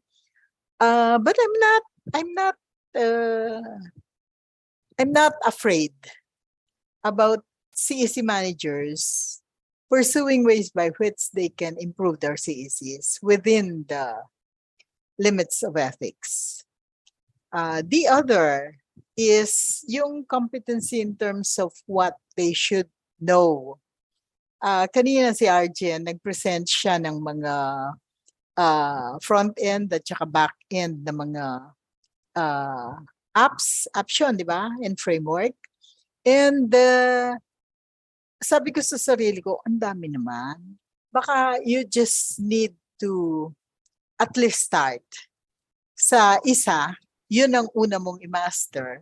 Pagkatapos, yung pagka na-master mo na yun, you can go on to others. And I do hope that yung mga CEC managers na hindi naman capable of these digital tools, meron silang pupuntahan na mapagtatanungan nila. Meron silang pupuntahan na magtuturo sa kanila how to go on with learning that tools. Sana isali yun sa sa KM for AAAR, AAP, KM, yung kay Richard, yung KM for Picard, na sana they find some time to include modules in the KM program, in the learning management system, that will really cater to the needs of beginning CEC managers. Kuminsan kasi gusto mong gumawa, but you are not able. So, pwedeng gamitin nating platform yung KM ng Picard para matutunan natin yung mga cognitively dapat nating malaman at saka yung mga skills na dapat nating malaman as CEC managers. Ang ang recommendation ko is slow by slow. One at a time. Huwag mong ambisyonin na malaman, matutunan lahat yung mga yon na at one time, but rather slow by slow, one at a time, and then eventually you're actually gradually improving as a CEC manager. You're gradually improving your CEC. Nasabi ko na yung sa attitude mo, pero very important will be the competency of being able to network. Sana tayong mga CEC managers will be humble enough to identify sino ba yung makakatulong sa akin. At sino naman din naman ang pwede mong tulungan. Okay? So, because helping is a mutual skill. So, kapag may kailangan tayo, hanapin natin kung kanino tayo makikinetwork para matutunan natin. Okay? So, on the whole, I'm trying to recommend, or I'm trying to suggest, Dr. Richard, expand mo yung KM program mo, not only as a learning system, learning management system, but also as a way by which you can actually be a resource dun sa knowledge capture and knowledge organization. You can actually be a resource to the CEC managers, especially those who are starting to be CEC managers. Magandang programa ng Community eCenter, telecenter as they call it worldwide. But there's a lot of support that is needed by Philippine CEC managers for that. Why am I zeroing in on managers? Kasi yung managers ang bubuhay sa CEC. Thank you. Hindi ko na-identify lahat, pero those I think are the more notable competencies na alam ng CEC manager. Okay, thank you so much, Dr. Thank you. Manuque. So we have here a question for Sir Arjen. Okay, which software is best for a beginner? HTML, CSS, JS, or what are the major differences? Ayan, thank you so much, ma'am. Ma'am, before I answer the question, I would like to share my screen muna. Ayan. So, just a correction po, na-swap ko siguro yung aking, may apologies po, na-swap ko yung aking slide. So, for front-end development frameworks po, ito po yung mga samples natin. We have the React, Angular, Vue.js, yun yung Flutter. So, yan po yung mga common front-end frameworks po natin. So, may apologies po, na-swap ko kanina yung aking slide. Ayan. So, to answer po the question, so which one is the best one for beginner? Actually, yung po yung nabanggit natin kanina, that is not software, yung HTML, CSS, JavaScript. It is a sort of, someday I classify it as a language, programming language, some not. Pero sila po yung mga nasa coding part. So, kumbaga, kailangan natin mag-code using HTML for the front end. And basically, siguro kung gusto nyo talagang pinaka-scratch, kung matatandaan natin during siguro mga 10 years ago, yung mga websites natin, the design is not sophisticated, hindi masyadong ganun kaganda because they're just using HTML. So yung HTML, pwede nyo siguro pag-aralan yun as basic. And then once you master HTML, saka nyo na ipasok yung tinatawag nating CSS. Yung CSS po kasi is for the design. So kung mapapansin natin yung mga websites natin ngayon, the design is very sophisticated na because of the JavaScript and then the CSS. Pero kung gusto nyo talaga yung pinaka-basic na basic, you can start using HTML po. So para talagang, kasi sabi nga kanina ni Doc, Beth, talagang very broad yung natin. Very broad yung mga pwede natin pag-aralan in terms of web development. So the best thing is to start with the very basic one. So my suggestion is start using HTML po sa pag-write ng mga script, website script, para matuto talaga kayo dun sa... Kasi pag kinutinignan mo yan, lahat talagang sasakit na yung ulo mo. Mawawalan ka ng gana matuto ng web development. So you start from the very basic, HTML maybe, and then as you progress, doon na po kayo kumbaga parang gagawin natin progression yung approach po natin. Start from the basic one hanggang sa pa-improve ng pa-improve po. Yan po. Thank you so much po. Thank you, sir. We proceed to Sir Richard. Doc Richard, I have your question. Are the mainframe servers of PALMs co-located, or are they maintained at DOST Picard? My question. Yeah, our servers for Palms is currently on-premise. We're still observing how much traffic it's generating.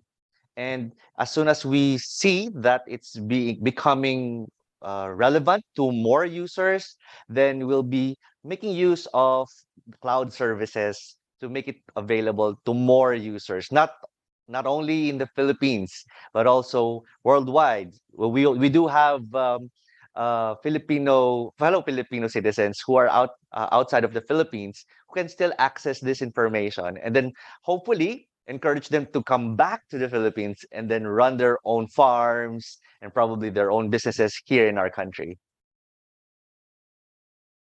Okay, Doc, I have here another question.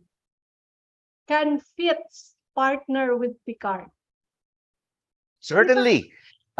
Siguro hindi alam ng ibang audience natin or ng ating participants, ang PhilCeCenters po actually ay isa sa mga brainchilds ng DOST Picard. After we've put together the program for the Technogabay, years after, it was turned over to the DA ATI for its management. But yes, we are still open to partnering with the PhilCenters. In fact, for the PhilCenters who are listening to us right now, feel free to access the Palms platform and then save that to your favorites sa inyong mga units o mga computers sa inyong centers para maging accessible siya sa ating mga users. Okay, thank you so much, Doc Richard. We go back Attorney to... Palik, if you would allow, Yeah. merong hamon kanina si Doc Beth eh. Magre-respond na ako doon. Oo. Yeah. The knowledge management that we have presented earlier is meant to address the needs of the AANR sector. But connecting what Doc Beth was raising earlier, definitely, Doc Beth, this is something that we can consider at PhilCeCNet.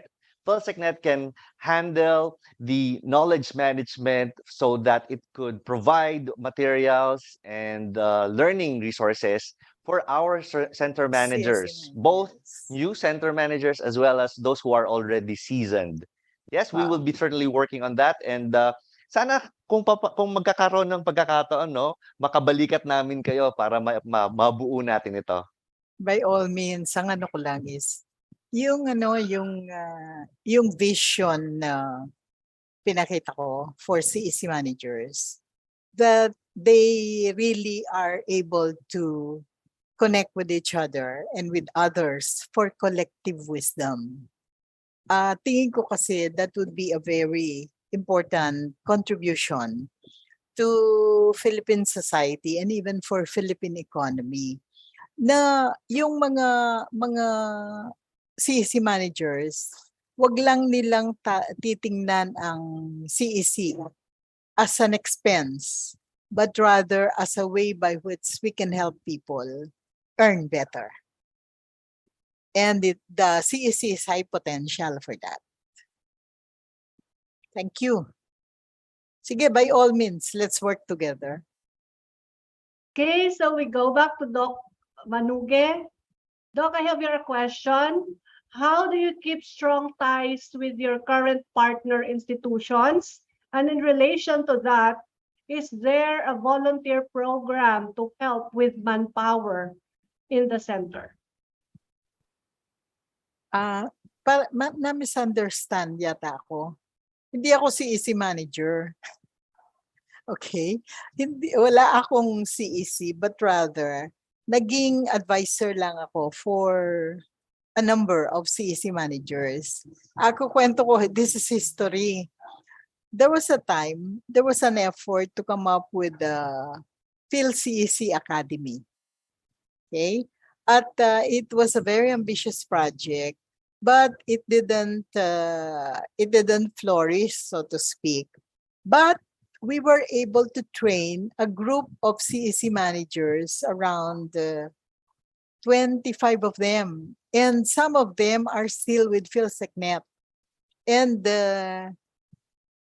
kahit na hindi natuloy yung project na yon ng DICT, I think they're still making use of the competencies that we wanted to develop in them.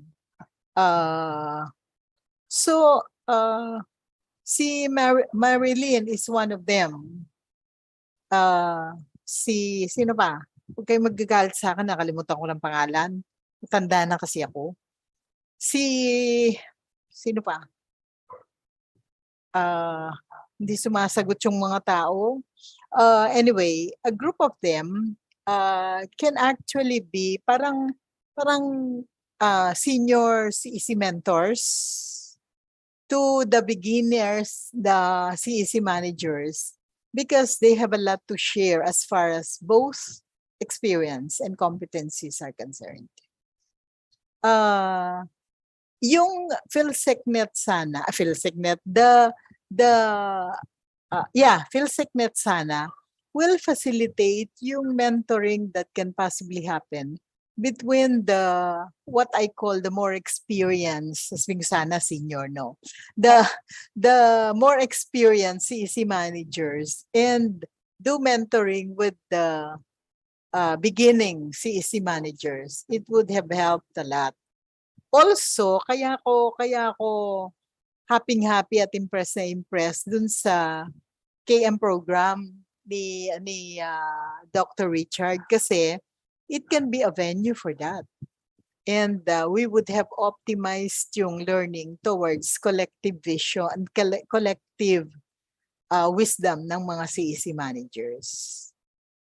Sabi nila sa chat, Dr. Beth, you are here, Marvs, Doc Ann, Sir Romy, and yes, Miss Lynn. Okay. Sorry, hindi ko ma-recall ang mga pangalan, but you are always in my heart. And that is totoo.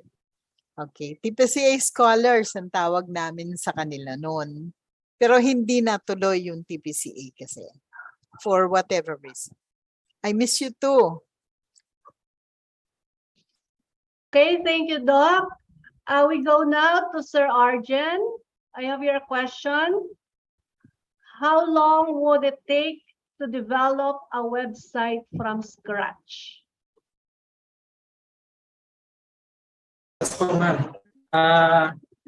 Depends on the complexity of the website kung develop natin. And then, syempre, if you're going to spend siguro mga full-time, 24/7, actually, it takes long. Pero, ayun, sabi ko nga kanina, depende kasi sa complexity kung pinadevelop. But then, siguro mag-average siya ng is front-end lang ba or back-end lang ba? Maraming factor tayong kailangang identify. Sabihin natin siguro kung yung full-time mo yan, and then yung level of skills mo is nasa advanced level. Siguro within a week, pwede ka makapag-develop sa website. But again, maraming factor na pwede mo consider. Number one, yung complexity na i-develop mong website or system, and then yung knowledge mo, kung gaano ka-advance yung knowledge mo sa pag-develop. Thank you so much po. I hope na sagot yung question. Okay, thank you. And we have here a question for Sir Richard. As of the moment, I'm trying to enroll in a workshop for thesis writing, but the enrollment is disabled or inactive. Is this still open? Yes, for that kind of training, you will be needing to send an email to picard@dost.gov.ph to request access. Okay, so thank you, sir. Thank you for that. Then we have again for Sir Arjen. Sir, can I focus on just either front-end or back-end development as a beginner? Your advice on why or why not? Yes, ma'am. As I mentioned a while ago, you can choose your career as front-end or back-end. So pwede kang pumili muna doon. So focus ka muna, for example, sa front-end, and then master front-end before moving on to back-end. Mas maganda kasi na magsimula sa isang side muna ng web development. Huwag mong pagsasabay yun kasi pag pinagsabay mo yan, talagang darating ang time na mawawala ka ng gana kasi mahihirapan ka lalo. So, a good way to start web development is either choose one of the career path, and I suggest depende kung inclined ka po sa designing, if you are inclined, good ka, may tawag natin artistic ka, you can start front end. Kasi sa front end, most of the time, yung design yung pinupokusan natin dyan. But if you are hindi masyadong artistic, for example, you are not into design, you can choose back end in that way. But sabi ko nga kanina, either way, meron sa mga pros and cons. And then, in terms of complexity, halos same lang naman sila. So, but advice is choose front end. Mas madali yun. Start from HTML, actually. Ayun po. Thank you so much po. Okay, thank you, sir. Here's another question. As a web developer, what advice or best practice that you can give in order to attract clients? Ayun. Thank you so much, ma'am. Number one, kapag ikaw ay isang web developer and you are selling, binibenta mo, minamarket yung sarili mo sa mga client mo, one of the first thing na i-ask na mga client is your what we call portfolio. Ayun. So you need to build your portfolio. Kailangan marami kang history ng mga nagawa ng websites, either for clients or for yourself. For example, may mga ginagawa kang website na hindi mo naman binibenta, may ginagawa kang mga system just for your own consumption, pwede mo siyang isama sa iyong portfolio. Kasi yun ang tinatanong lagi ng mga clients kapag ikaw ay mag-apply as freelancer. What is your portfolio?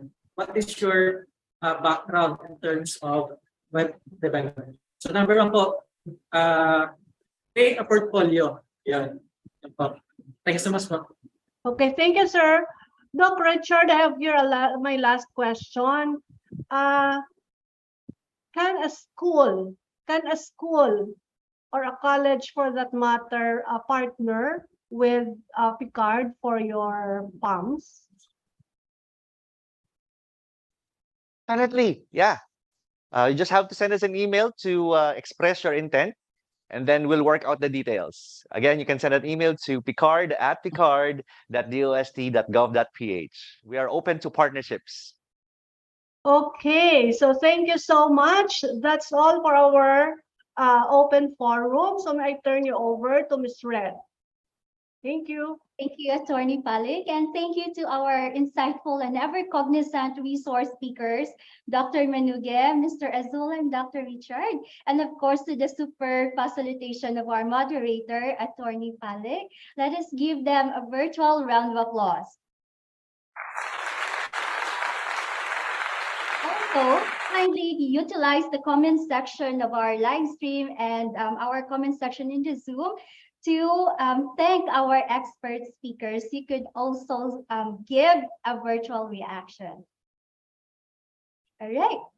The Philippine Community eCenter Network would like to award this certificate of appreciation to Dr. Elizabeth Yumol Manuge for serving as our resource speaker on the Center Manager courses during the 17th Knowledge Exchange Conference held via Zoom and live stream over at YouTube and Facebook on November 34, 2022, given this 4th day of November 2022. Let us give a virtual round of applause again to Dr. Elizabeth Yumol Manuge. Thank you, Dr. Beth. Same certificate of appreciation is given to Mr. Arjun Arizul for serving as our resource speaker on the fundamentals of web development during the 17th Knowledge Exchange Conference held via Zoom and live stream over at YouTube and Facebook, given this 4th day of November 2022. Let us give a virtual round of applause to Mr. Arjun Arizul. Thank you, Sir Arjun. Also, the 17th Knowledge Exchange Conference would like to award the certificate of appreciation to Dr. Richard Damansek for being our resource speaker on the PCARD Advanced Learning Management System, or PALMS, during the 17th Knowledge Exchange Conference held via Zoom and live stream over at YouTube and Facebook on November 3rd to 4th, 2022, given this 4th day of November 2022.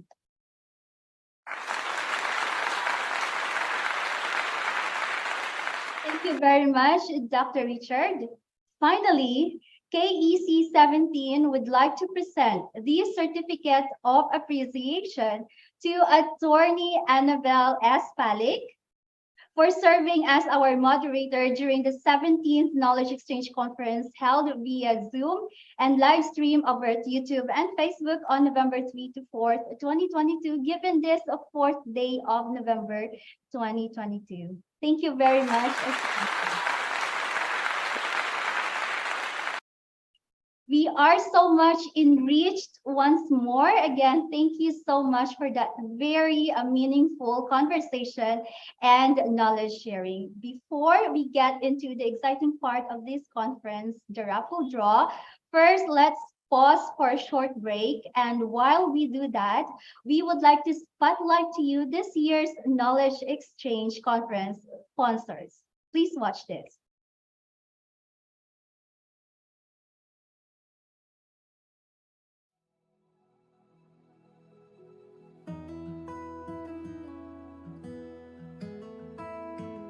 Sa bawat kwento ng pag-unlad ay may mga institusyong nagsusulong nito.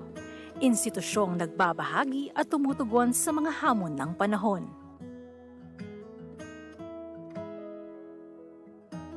PCARD supports S&T Human Resource Development. Nagsusulong ito ng mga programa na naglalayong mapaunlad at mapayaman ang kakayahan ng mga researchers natin sa bansa at mga empleyadong katulad ko for better delivery of S&T products and services. Sinusuportahan namin ang ating mga dalubhasa na kaisa natin upang umasenso ang ating bansa. Tumutulong kami na maging makabuluhan ang mga teknolohiya upang magbigay ng karagdagang kabuhayan sa ating mga mamamayan. Nagbibigay kami ng mga bagong kaalaman na teknolohiya na gagabay sa pagkalinga ng ating kalikasan at magpapaunlad sa kabuhayan ng mga magsasaka at mangingisda. Isinusulong namin ang paggamit ng agham at teknolohiya bilang pagsagot sa mga hamon ng lipunan.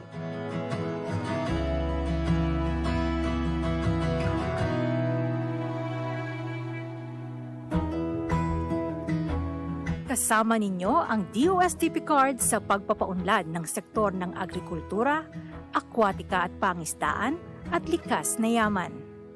Sa gabay ng agham at teknolohiya, kami ay nakatuon sa pagpapataas ng produksyon ng pagkain, sa pagpapabuti ng kalidad ng pamumuhay lalo sa kanayunan, sa pag-aalaga at pagpapatatag ng ating kalikasan, at sa pagpapalakas ng kapasidad at pamamalakad sa pananaliksik at pag-unlad.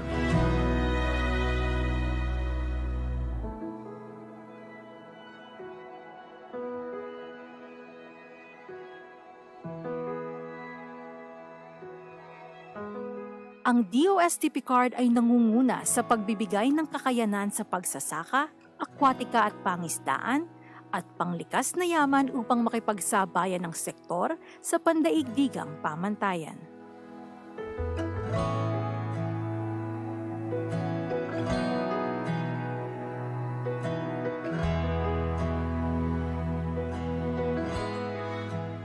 Narito po ang DOST PCARD upang tulungan ang ating mga magsasaka, mangingisda at ang nasa sektor ng likas na yaman sa pamamagitan ng agham at teknolohiya.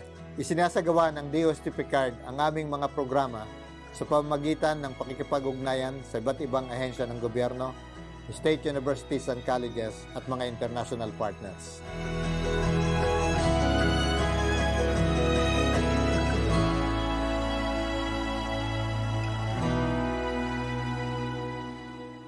Ito ang DOST PCARD. Kami ang DOST PCARD.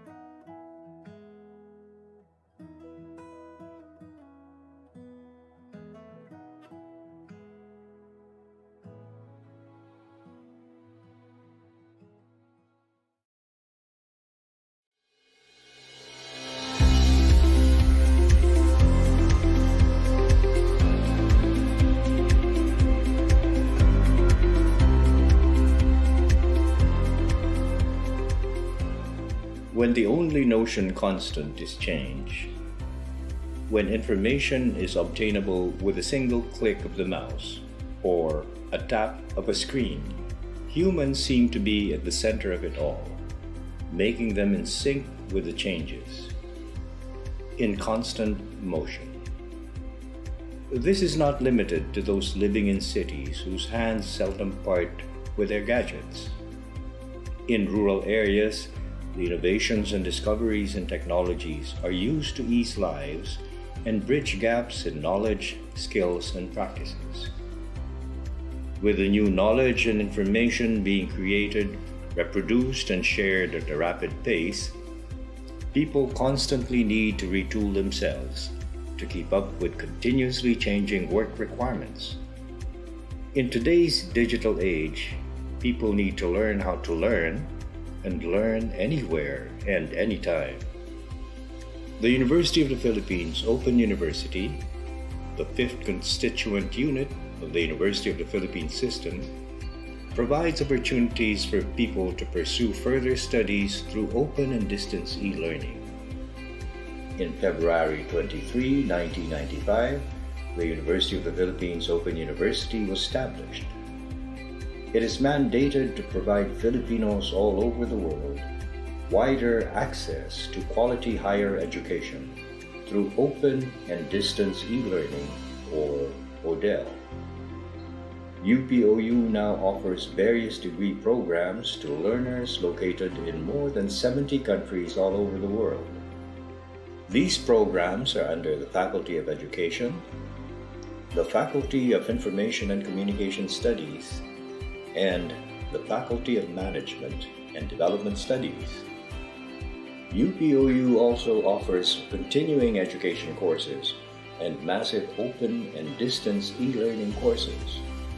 UPOU uses various information and communication technologies, computer programs and applications to deliver instructional content and connect teachers and learners all over the world. Now more than ever, UPOU continues to transcend borders and break barriers through constant generation of knowledge and open exchange of ideas. It persistently tries new mechanisms to reach a larger number of learners. It perseveres in mentoring learners who shall be change agents, equipped to participate in the co-creation of knowledge for the benefit of Filipino communities everywhere. True to its mission, UPOU shall continue to reinvent itself to provide 21st century education in an increasingly open world.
hope that you're all back.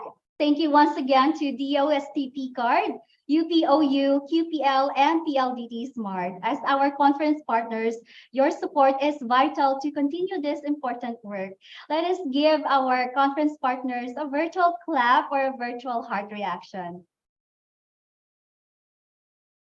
Again, thank you so much. At this point, let me turn you over to Sir Glenn for the online raffle draw. Sir Glenn?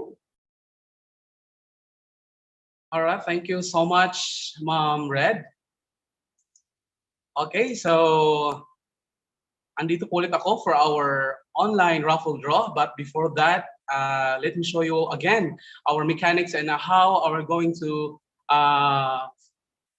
join our raffle draw. So let me share my screen for our mechanics. All right. So kahapon no, binigay ko na ayun po. So here's our raffle mechanics and how to join our raffle. So first, all registered participants may win the raffle just once for the entire conference. Number two, winners are drawn using an electronic raffle application. So that is a wheel of names. Third, they have to be present during the event, particularly during the raffle draw. 4, announced winners will only have 10 minutes to claim raffle prizes to avoid forfeiture.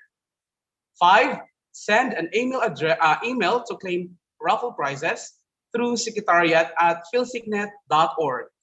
And 6, the following details may be sent in a later time with the complete name, shipping address, landline, mobile number, and available couriers. And our lucky winners will receive 1 pocket Wi-Fi with 1,000 load, of course, sponsored by the PLDT Smart. And for the information of everyone, yesterday sa ating Day 1 winners, we have our first draw, Raim Dominic Breyon. And our second draw, we have Bernadine Gravella and Marlene Agbayani. All right, so that's it, no? Okay, so let's now proceed to our wheel of names for our Day 2 raffle draw. Okay.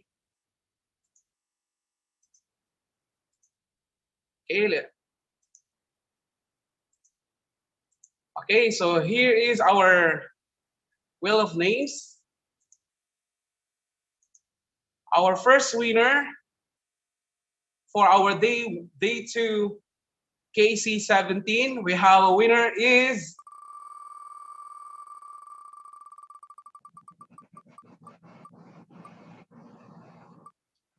all right, we have Ma'am Ems Amoloza, our first winner for our Day 2. Congratulations, Ma'am Ems.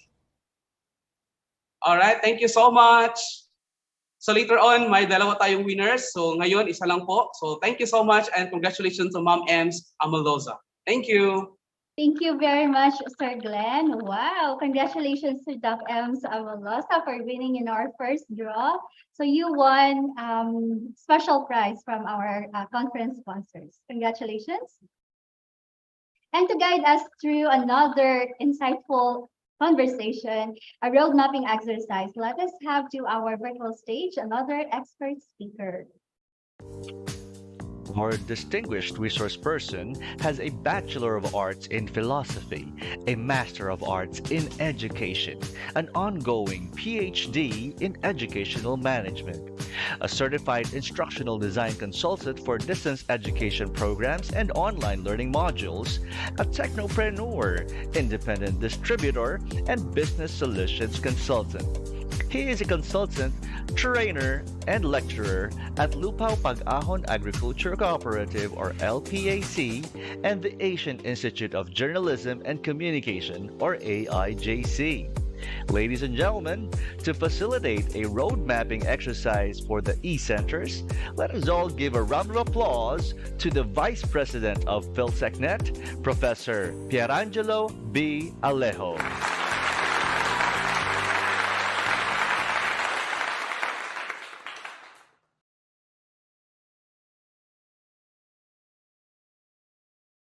Thank you, Doc Richard. Thank you also to our Master of Ceremonies, Ma'am Red, and to our competent resource speakers and moderators, and to the participants present today. Let me share very quickly my screen for our road mapping exercise.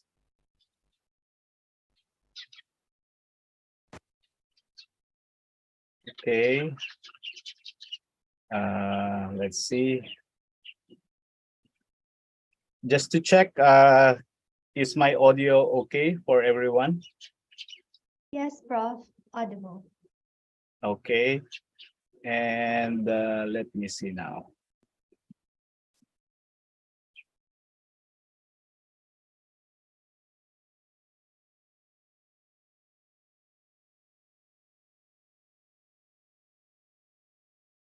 Just a moment.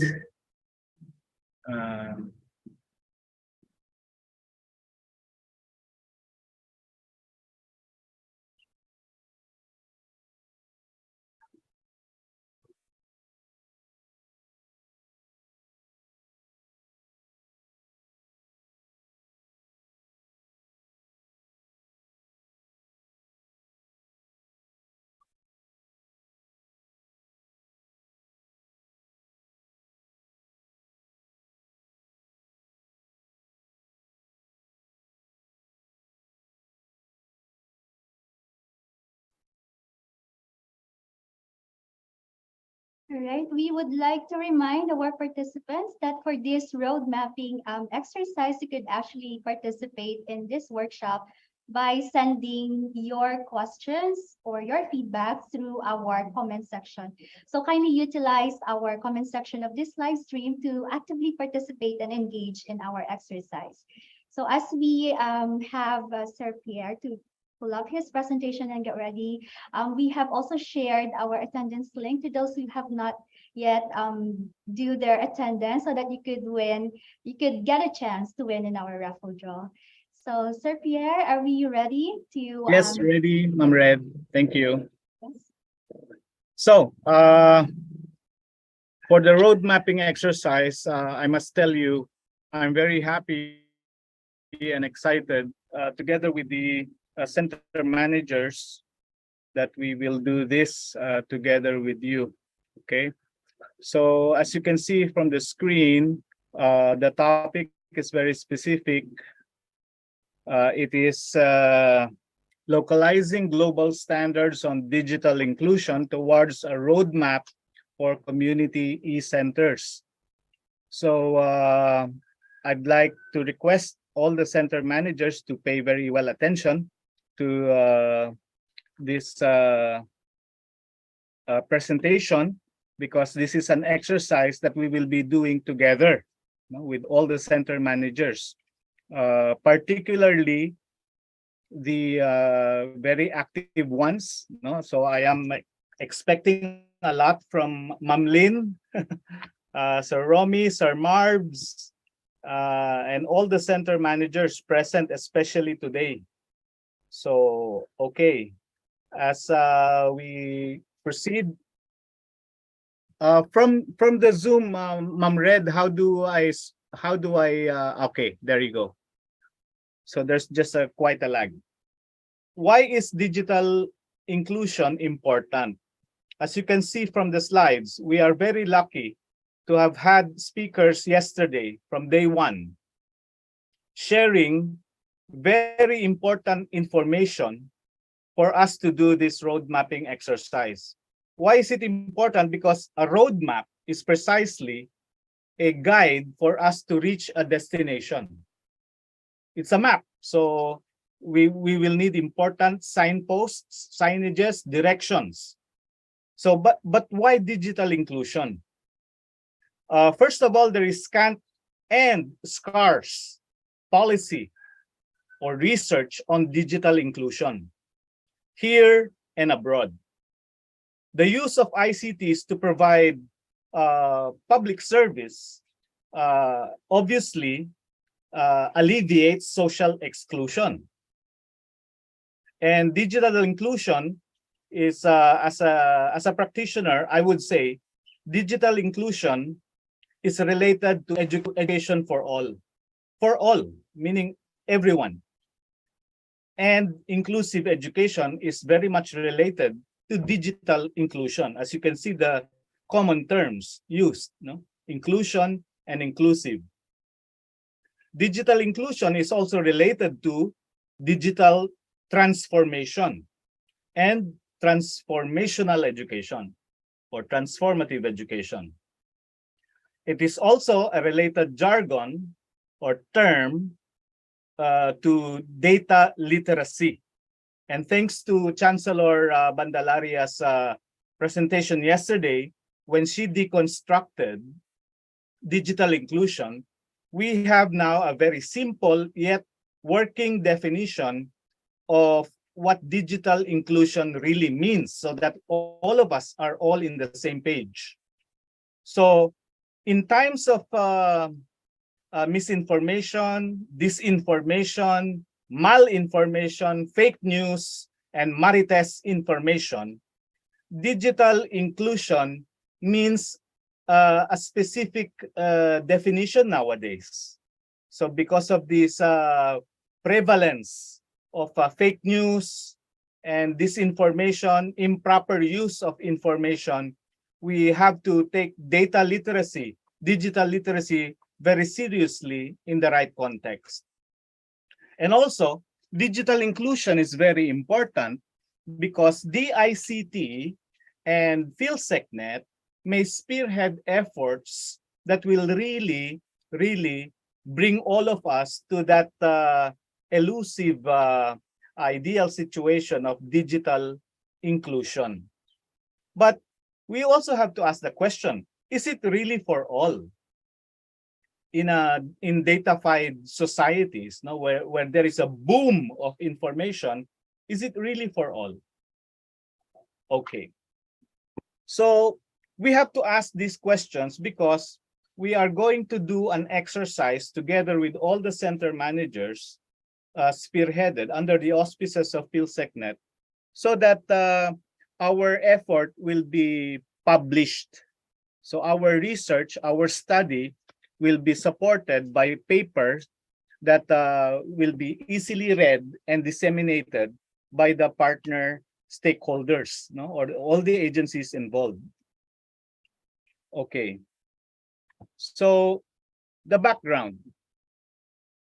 In August 2011, so you can see it has been more than a decade, PhilCeCNet has had a roadmap already. So the vision then was community eCenters towards self-reliant barangays, the basic unit. It has been 12 years, and there have been significant national, regional, and international developments, policies, laws affecting the ICTs of the time. And at that time, there have been more than 1,000 community eCenters, 1,416 to be exact, nationwide. So ideally or effectively, that should be at the service of the local communities, specifically the barangays, and especially for the marginalized amidst the local and global efforts at digital transformation. It's a buzzword that we all listen to, that we all are aware in conferences. So, but particularly for whom? As Dr. Manuge mentioned, we have to put a face with our customers, no? For our customers, for our clients. If it is for all, then we also have to keep in mind the low-skilled and the low-literate people in our communities. Especially because how can a blind man, no, with retinal detachment, with glaucoma, with pterygium, how can a cripple, no, be included in a world, in a universe, in a digital universe where he or she has to have a digital identity, he or she has to economically gain from his or her participation online or through the internet, through the World Wide Web, we have to consider also those who are physically or specially abled. So in the country, thanks to PhilCeCNet, there have been 16 knowledge exchange conferences to date, and now we are doing the 17th, which keep all the members, all our partners and stakeholders of the network to up to speed, no, to be appraised of the current trends and developments. It is therefore timely that the Philippine Community eCenter roadmap be reviewed and enhanced in order to stay relevant and responsive to the demands of the times and the realities. So the Philippine Community eCenter network roadmap is the concrete output for this exercise in order to support the common goals and aspirations of the IST, the OST, and other government agencies and the unifying national government. So that's the context, that's the background of this exercise. So in order to do this, we must have a sort of a guide or a framework on how to carry out this exercise.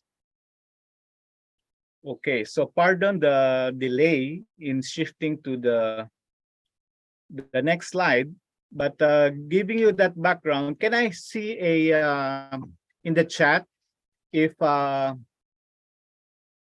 we are all up to if the background, if the context of digital inclusion and the road mapping exercise is okay? Give me a thumbs up, please.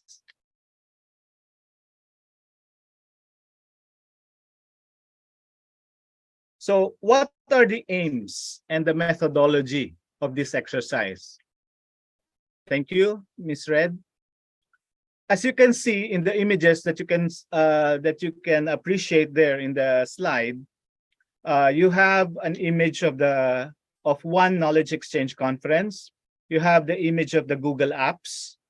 You have the cover page of the implementation plan of the ICT, the CHIP implementation plan, CHIP. You have the cover page of a global authority like UNESCO about digital inclusion, and an actual worksheet of a road mapping tool. So you can see there. So these are the methodologies in images that we will be be using and be familiar with when you do the actual exercise in your own areas or clusters.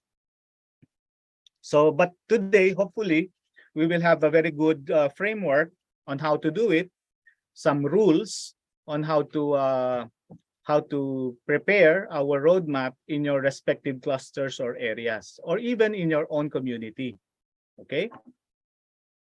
So in the next slide, we should be seeing the conceptual framework. So you see there a converging radial of past and present information inputs for digital inclusion. The circle in the middle is the roadmap, supposedly the roadmap. But there are three important sources of information for us to be able to come up with a roadmap about digital inclusion. First, the yellow box there is the KEC1 to KEC16 timeline of themes and inputs. The green box there is the old PhilCeC roadmap, the 2011 to 2016 three-year roadmap, where we will pick relevant strategies on achieving digital inclusion. And then the pale blue box there refers to the local and global policies, regional and international developments that are current, no, today. So all of these three will have to contribute to the PhilCeCNet roadmap towards digital inclusion. So this is a basic and simple conceptual framework which we describe as a converging radial of what? Of past and present information. So with this framework, hopefully it simplifies, no, the guideline of the framers or the makers of the map. Okay, so in the next slide, we should see the output. So the relevant 2022-2025 roadmap for localizing global standards on digital inclusion under PhilCeCNet, DICT, and community eCenters within the next 3 years. So concretely, we aim to publish a paper. So center managers, together with PhilCeCNet, we will be the authors, and we will have to publish it in a significant journal, or maybe in any way appropriate possible after the KEC17 conference. After this conference, we should be able to come up with this roadmap. So it should be an academic paper. It's a workable document for us in PhilCeCNet, for all the center managers, and with our partners, like DICT especially. So that's the output. Now, the outcome, of course, we have a documentation of the digital inclusion strategies affecting or involving all the tech for ed centers and community eCenters. And the SMART achievement measure will have to be at least 50 to 70%, okay, within a 3-year period. And that depends on our goals, no, and on our set aims for the roadmap. And of course, lastly, we contribute to nation building in our own special way. So that's the to talk about the outcomes. Now, we have a good framework. We have a simple framework. We have clarified the output and the objectives. Now we proceed with the, shall we say, the discussion of the sources of information for our roadmap. So as we shift to the next slide, may I know from the center managers if you are up to the challenge of writing this with PhilCeCNet? Can I receive a yes from the center managers present now? Don't worry about the writing part, because PhilCeCNet will take care of that heavily. But we will need your leadership and cooperation in completing the information. So in the chat box, please respond yes if you're up to the challenge of authoring this roadmap with PhilCeCNet. Ma'am Lynn says yes. Okay. Ma'am Tina. Ma'am Bal. Wow, I'm getting a very good confirmation of support that we will all author this together. At mapapublish po tayo, no? Kasi lahat po ng mga pangalan niyo bilang mga center managers ay magiging part ng ating publication na PhilCeCNet Roadmap. Tapos tutulong po ako, tutulong po kami ni Doc Richard sa pagsusulat ng ipapublish natin together with all of you. Okay? So, but again, as I've said, it is very important that you also do your part, center managers, to get the information. Okay, let me now share with you I don't know why it's taking too long, no, to shift to the next slide. But just in case, may I request Julian to be ready, no, to replace sharing the updated slides, no, that we prepared. Anyway, here it is. These are the rules. There are very simple. This is a simple 5-rule road mapping rule. Okay. So first, always consider every idea or information shared by an individual as important. No? So please respect any information shared by any individual in your exercise, as we love to learn and learn to love in handling, no, the information that we will be getting from them. Number 2, you may choose or select a digital tool for the roadmap visualization. And I've mentioned earlier, like you can use as simple as a Google app, no? You can choose that, or you can simply choose Microsoft Excel, no, yung Excel form. Or you can choose a special road mapping tool or app like Trello for your group. All of these are free. No, you can easily access and use these things that I've mentioned. Number 3, we have to update the compilation of strategies and best practices. Maybe you do not know, but we have in our Google Drives in PhilCeCNet documents from KEC1 to KEC16. And we also have a copy of the old roadmap of PhilCeCNet. Okay? So you will use that in updating and enhancing the old roadmap. Or we can really start from scratch and use the information that we will gather for a new PhilCeCNet roadmap towards digital inclusion. Okay. So so that we will be efficient pala, no? Miss Julian, please replace my slide share screening, no, of this presentation, because the one that I'm using is really slow.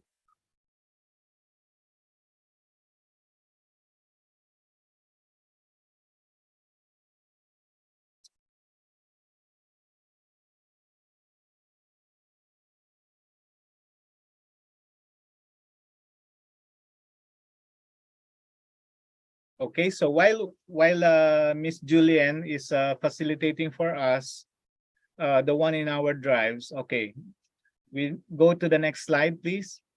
So these are the rules. So here is an example. No, Trello is a road mapping tool, or you can simply use Google Apps or Excel. Next, you can see in the next slide the last 2 or 3 steps.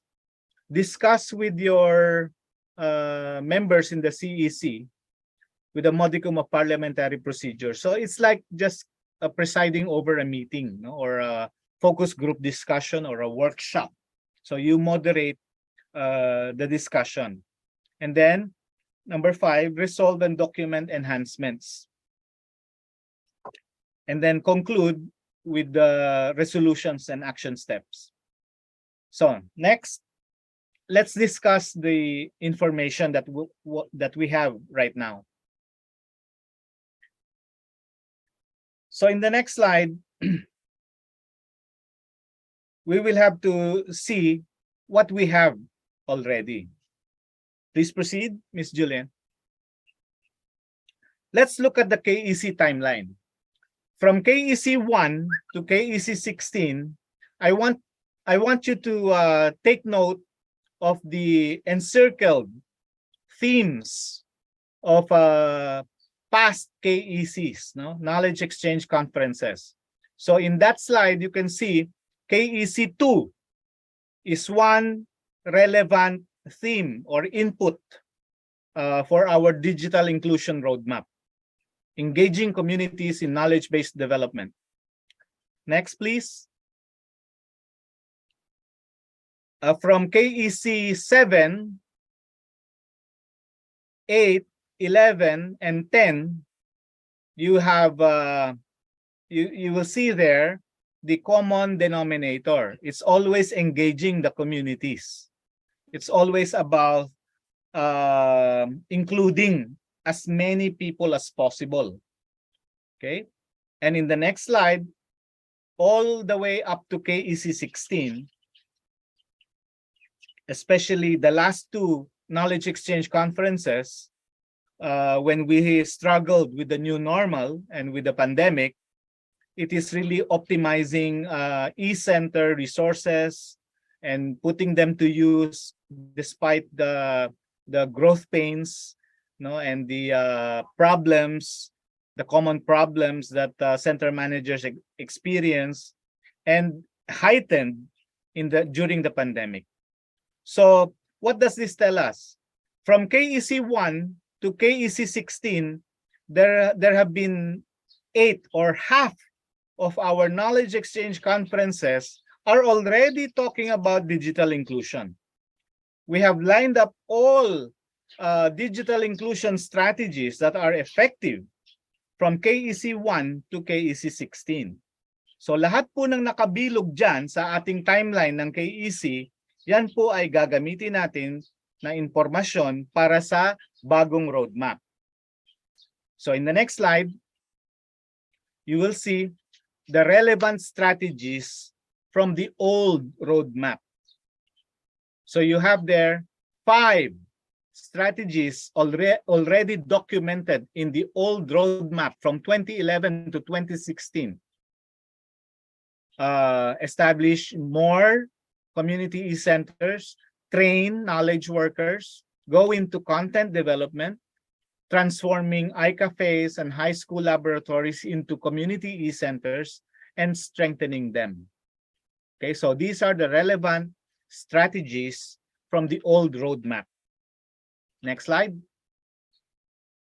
Now, what about local and global policies, regional and international developments?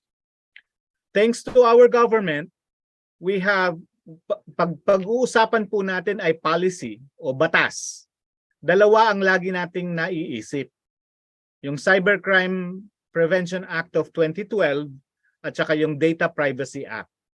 So lagi po nating isasaisip din yan yung ating awareness nitong dalawang batas na ito pagdating sa local policies. And thanks to our distinguished speakers yesterday, from day 1 of KEC 17, we now have some information about current regional and international developments, notwithstanding local developments, led by DICT. In the next slide, you will see a review of Director Manyo Garcia's Digital Inclusion Framework. Naalala niyo po ba ito? Pinakita po ito ni Director Magno Garcia nung shinare niya kahapon yung kung paano ang plano ng DICT dun sa digital transformation ng mga centers, ng mga Tech for Ed centers. Hindi po ba na-pick up natin sa kanya kahapon na yung Tech for Ed DTC, Digital Transformation Centers. So ito pong framework na ito ng DICT ay siya rin nating iko-konsidera sa roadmap. So yan po yung pinaka-framework. Thank you, Director Magno Garcia. Meron po tayong pagbabasihan dun sa kung paano concretely pupuntahan ng Tech for Ed centers yan. So meron siyang mga shinare na level 1 to level 5 na mga indicators. In the next slide, you will see yung isa sa madaling matandaan dun sa mga ishinare ni Director Magno Garcia ay yung platform, yung Tech for Ed platform framework na build, engage, connect, produce. So, di ba nagtutugma po sila dun sa lumang roadmap natin, meron dun, let's go into content development. So, kailangan talagang actively nagpo-produce ng content na mga training material, learning materials and systems, yung mga Tech for Ed centers natin nationwide. So diyan, yan ay napakalaking tulong para sa updated at makabago, enhanced nating roadmap. So as we move on, in the next slide, you will see the regional, no, Southeast Asia at saka international developments. Wag natin kakalimutan yung chip implementation plan ng DICT para nakaangkla tayo dun sa strategic plan ng DICT. Tapos yung dalawang images dyan, makikita ninyo parehong UNESCO publications yan. Yung isa, Digital Inclusion for Low-Skilled and Low-Literate People. Nabanggit ko nga kanina sa background, abay, kasama dyan pati yung mga PWD. Kasama dyan pati yung mga SEN, no? Pati yung mga matatanda, pati yung mga may kapansanan. And then designing inclusive digital solutions and developing digital skills. Meron ding publication ng UNESCO. Pag binasa nyo po yan sa website o kaya yung ebook version dun sa UNESCO website, malaking source of information yan sa pag-e-enhance ng ating roadmap. Next slide, please. So, ito namang susunod, i-share ko sa inyo yung nakuha naman natin dun sa 6 na center managers na sumagot dun sa survey natin. About 3 or 4 weeks before the KEC17, out of the 1,416 Tech for Ed and Community eCenters nationwide, salamat po dun sa 6 na nag-respond dun sa ating mga tanong. Ito po yung mga sagot nila. Question 1.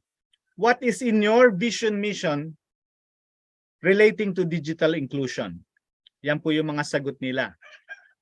So again, to our center managers present today, itong na-save po nating presentation na ito, kumuha po kayo ng kopya nito. Ito na po yung pinaka-guide natin sa pagsasagawa ng road mapping ninyo sa inyong mga areas or clusters. Question number 2, in the next slide. Do you have a policy on digital inclusion? Kung meron, what is your policy on digital inclusion? So dun po sa 6, 2 lang po yung centers na ay merong policy. All the rest, yung 4, wala. Question number 3. In the next slide. What is or what are your key programs or projects on digital inclusion? Kahit yung mga nagsabi ng no, meron po sinare dito sa ano yung programa at mga proyekto nila on digital inclusion. So pwede naman yon. Meron silang mga programa, mga proyekto, pero walang policy. Okay? So hindi match, no? Hindi streamlined yung mga gawain. So as you can see, marami dito ay indicator talaga globally. Yung free public Wi-Fi. Yan din ay sinusuportahan ng DICT natin ngayon. Yung pag-access to free public Wi-Fi or internet. Because that's one local and global development already. No, hindi na magiging policy na 'yan na ang pagiging ang pag-join sa World Wide Web ay isang basic right na sa buong mundo. Okay? So in the next slide, question number 4, do you have a specific performance goal as a center manager or work deliverable on digital inclusion? If yes, what is your performance goal or deliverable? So napapansin niyo, yung 3 nagsabi wala.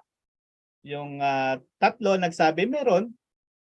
Okay? Every month we must train at least 15 members of the group, of the community. So in the next slide, question number 5 is, how would you rate in terms of 100% the digital inclusion achievement in your locality, in your community? May pinakamataas yan, 85%. Hindi po ba? Kanina nasabi natin, 50 to 70% lang pwede na. Magandang indicator na yon pag achievement rate ng ating digital inclusion na sinasabi. Okay? So as we move on in the next slide, question number 6. What is your comment or suggestion as to how you or the government can practically achieve real digital inclusion in the Philippines? Yung totoo hindi yung sabi-sabi lang. Hindi yung napag-uusapan lang o kwentong kutsero lang. Yung totoo, yung measurable. So, ito po yung mga comments ng ating 6 na magiting na center managers. So, meron dyan talagang ini-institutionalize dapat yung mga pulisiya natin at mga programa natin. So, in the next slide, nakita na po natin yung mga survey results, nakita na po natin yung mga local and international trends and developments. Nakita rin po natin yung mga pwede nating makuha, magamit dun sa lumang roadmap. At ito may kapiraso tayong feedback o impormasyon galing mismo sa mga center managers natin. Paano po natin ito tatapusin? Tatapusin po natin ito, mga kaibigan. Kung talagang iisipin nating mabuti, gagamitin nating mabuti yung impormasyon na makakalap natin sa field. Kung makakalap po natin yung feedback from your co-workers, from your local government unit, from the community that you serve, meron po tayong mahalagang impormasyon na pwedeng isulat. At pag sinulat natin ito, meron po tayong practical at kaaya-aya, magagamit na roadmap para talaga nating mararating yung sinasabi natin sa mga conferences, yung sinasabi natin sa mga high table discussions, sa mga high officials meetings and congresses. Tapos, para lang sa akin, young and adult learners who do not receive the proper continuing education in their lifetime, the proper training in their lifetime, especially those who are differently able, no? Pati na rin yung mga low-skilled and low literacy level peoples who may have little or no access to the internet. This is not to mention even the design and the kind of content that is available to them, given the technology-enabled environment, which is sometimes a mismatch or disappointingly misappropriated. Therefore, yung tinatawag nating edukasyon for all, no? Training for all. Kaya nga maraming ahensya na nagbibigay ng free training, free non-degree courses. Kasi yan ay mga magagandang halimbawa para ma-enable yung mga komunidad. Di ba? Kaya nga, libre na nga sila. Pero hindi ginagamit. Yung mga nakakaalam lang ng impormasyon, nagagamit nila. Okay? Pero para nila malaman yon, kailangan i-disseminate natin. Kailangan included sila. Therefore, inclusive education's essential twin is digital inclusion. It is not merely a strategy under inclusive education. Digital inclusion is not for all unless the natural evolution of biological organisms, creatures, and cultures are inevitably heading towards electronic zeros and ones. Ibig po sabihin, tayo naman po ay hindi mga makinarya o mga robot o mga artificial intelligences. Tayo naman po ay may katawan at kaluluwa.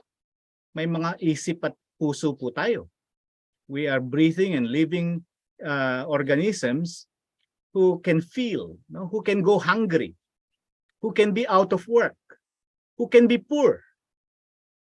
So the strategies we can think of and design can bring all to a certain point in our destination only if we seriously implement them. Dumaan po ang 2 taon, nagkaroon ng pandemya, na maraming naghirap na mga tao, na maraming nag-rely lang sa volunteer na tulong. Alam na mga moderators natin yan, alam na mga ng MC natin yan. Kahit si Miss Red ay volunteer din yan. May volunteer spirit din yan ng MC natin ngayon. Alam natin na maraming naghirap ng mga nakaraang 2 taon. But how can we be transformative? How can we really help the people, especially those under our care, in the community eCenters, in the Tech for Ed centers, given that there is a steady stream of support from DICT? There's a steady stream of support from other agencies and departments. Look at the DA, for example, Department of Agriculture. Yang DA, kilala na yan. Tsaka yung DAR, no, DAR, kilala na yan sa mga probinsya, sa mga komunidad, na talagang buhos ang tulong yan. Mechanization in the farms, support for cooperatives, farmers cooperatives, because these are self-help communities. These are self-help activities. What more if the Tech for Ed centers and community e-centers nationwide ay truly, no, hindi lang nakarely dun sa tatanggapin nila from local government o tatanggapin nila from national government. What if we are beating hubs, no? Kasi yung mga Tech for Ed centers, mga enabling support hubs yan eh. 'Di ba yung mga kooperatiba, yung mga asosasyon dun sa mga barangay ninyo, sa mga probinsya ninyo, mga walang ano yan, mga walang means yan kung tutuusin. So in the next slide, as we end this presentation, it is a significant policy that many proposals have in common, the need to include everybody, especially those who are with disabilities, no? Yung mga walang kakayahan talaga, even physically. Kaya dapat kasali sila. Pero mangyayari lang yan kung merong acceptance at saka merong pagpapahalaga. If there is acceptance and valuing in the process, even in our road mapping exercise, pag pinangunahan natin yan sa isip natin, no? Words of wisdom from Dr. Manuge. Gusto niya nakikita mga center managers, community of practice for wisdom, for collective wisdom. Huwag natin intayin na tumanda tayo para maging wise. Habang bata pa tayo, habang may kakayanan pa tayo, abay, gamitin na natin, no? Pagkakataon natin to mga center managers, magpa-publish tayo ng ating mga inisip at mga pinagdadakdak sa mga conferences. The focus is to help without stop. The monumental lesson from the past 2 years during the pandemic was ayuda, no? Ayuda action. Hindi porket medyo paganyan na, paplateau na, at saka siguro pa wala na yung mga problema nating pangkalusugan, matitigil na yung ayuda. Yung ayuda action na yan, gamitin natin ngayon yan na gulong para magtuloy-tuloy yung mga nandyang napurbahang programa, budgets from the national government, from the departments.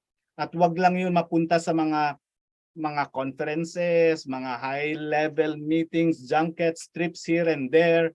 No? Mas maganda yan mapunta talaga sa mga centers, sa mga komunidad, yung mga gastusin dyan. And then let's build a better world starting with our communities. If we have a very concrete roadmap, doable, workable, smart roadmap, tapos talagang achievable objectives, no? Achievable plans. So whenever and wherever, when we do localize global standards on digital inclusion, I wish to end with a note that all of this will not be possible without love. No? As I thank you, everybody, no, from the moderators, from my co-resource speakers, from the Secretariat of PhilCeCNet who has worked hard for this conference, from the MC and all the participants, the center managers today, as I thank you, please develop that beating heart, no? That love, that passion to really, kahit hindi kayo masyadong kumikita dyan sa pagiging center manager ninyo, gamitin natin yung technologies, no? Narinig nyo naman sa ibang speakers. Gamitin natin yung technologies saka yung network. Pag nagtulong-tulungan na tayo, pag nagbayabayanihan na tayo, marami tayong magagawa. Ito pa lang, konkreto, pag mayroong roadmap tayo na may papublish natin sa isang credible na babasahin, mapagmamalaki nating lahat-lahat yan, na atin yan. Tapos, magkakaroon ng trust sa atin ang DICT, ang DAR, ang DA, at lahat ng mga iba pang ahensyang kaagapay natin, kagaya ng DOSTP card, magiging kasama natin sila sa bayanihan to bring that help to the less fortunate, dun sa mga marginalized, at lalong-lalo na yung mga active na tumutulong sa atin. So, ladies and gentlemen, my dear friends, thank you for your patience, and that's all for our road mapping exercise. I hope you will continue this in your areas and clusters, and then together, let us write this, let's publish it together. Thank you. Thank you very much, Professor Pierre Alejo, for that very insightful and your very passionate sharing about that exercise. Shall we give our expert speaker a virtual round of applause? And let us also utilize the comment section if you want to say thank you to Professor Pierre, and if you have feedbacks with that presentation. So I hope Professor Pierre is ready for our Q&A portion. Professor? Yes, ready, Ma'am Red. All right, thank you so much. And here is our first question coming from our online participants. First question, what do you think is the greatest challenge that you have encountered so far?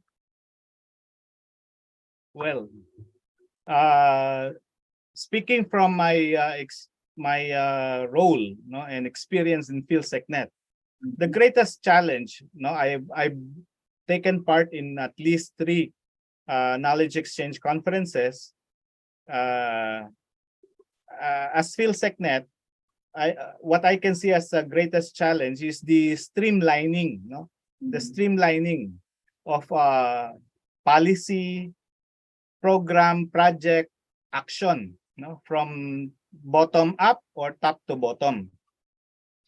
Not to mention the perennial difficulties and hardships of our individual community eCenters or Tech for Ed center managers. Some of them do not have a full item for the job.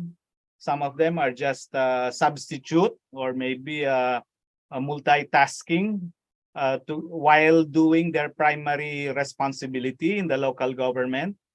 So it's just simply streamlining. To be very honest with you, sometimes I feel guilty, when there are portions in our knowledge exchange conferences, when resource persons excite the center managers for opportunities, profit of opportunities that will take them away from the CEC. Okay. Although while at the same time we are inspiring them, we are supporting them, we are strengthening them to be more effective, more influential as a CEC. When they get to see possible opportunities that are better for them, financially, opportunities-wise, we will start again from scratch. Kaya mas maganda po, natatanggap po ng center manager at saka mga kasama niya dyan sa CEC, sa Tech for Ed Center, hindi lang kredibilidad at saka kagalingan ng serbisyo nila, kundi pati yung profitability. Kasi they also have their own private time naman. They also belong to their own community. Ano pong ginagawa ng mga self-help programs and self-help activities na makapagbibigay nito para sa kanila? Halimbawa, kooperatiba, may mga negosyo sa kooperatiba. Kung kaparte sila ng kooperatiba, while doing their government work, while doing their community center responsibilities, meron silang passive income, meron silang active income. So yan po yung isang nakikita kong one of the biggest challenges, yung streamlining, from policy to action.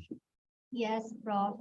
And thank you for that answer. I believe with those challenges, there are also a lot of rewards, right, that come with it. So thank you for that answer. We go now to our next question. What support can PhilCeCNet provide to newbie CECs? Well, di ba, kanina bago tayo nagtapos, sana mag-develop tayo nung sinasabi nating passion, ano, yung love. Because there is no disguise or camouflage which can for long conceal love where it exists or simulate it where it does not. So PhilCeCNet can only support all the center managers, all the Tech for Ed centers, by way of advocating nga, no, this good thing that you are already doing. So kung meron tayong opportunity ngayon, halimbawa, para makapag-publish ng sarili nating paper, ito nga yung roadmap, no? Dagdag po itong kredibilidad sa inyo. Makikita po ito, mababasa po ito ng DICT.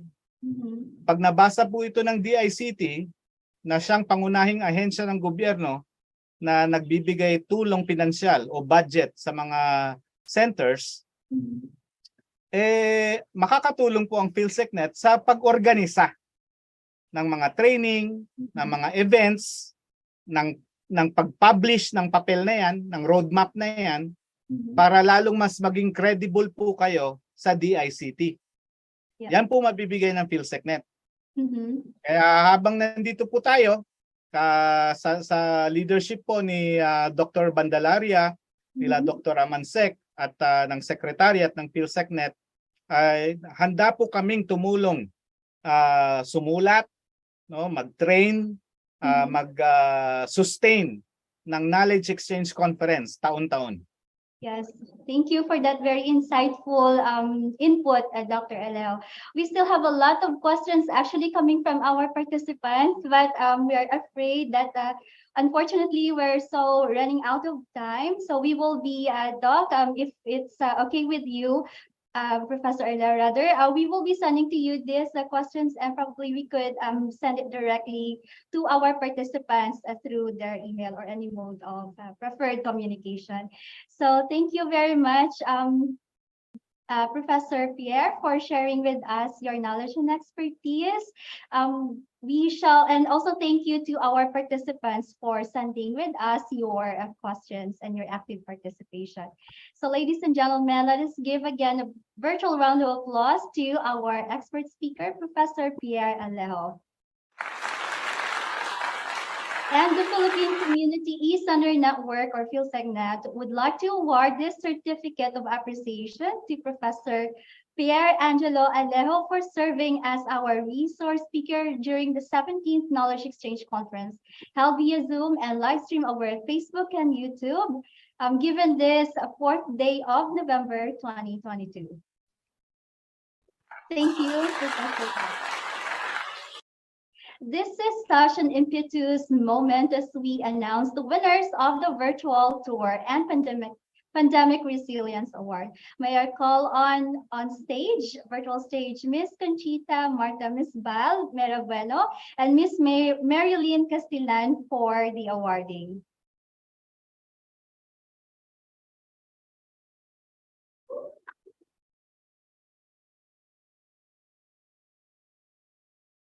Yes, go ahead, Miss Val.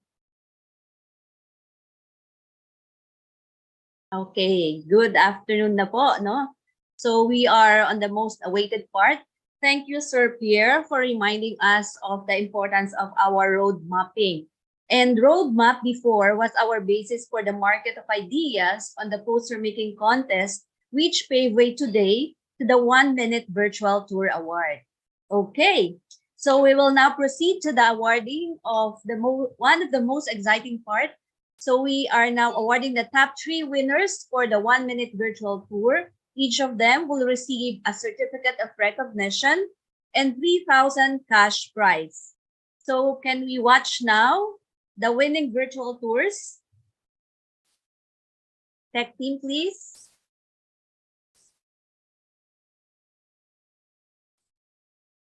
Okay, so the first one is given to Tayabas Community eCenter. Sir Marvin, can we show the...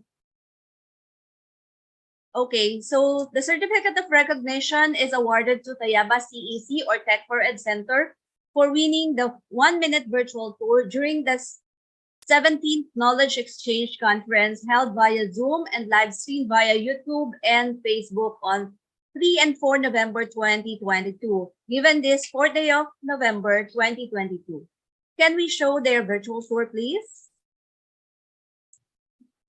Let's give them a round of applause.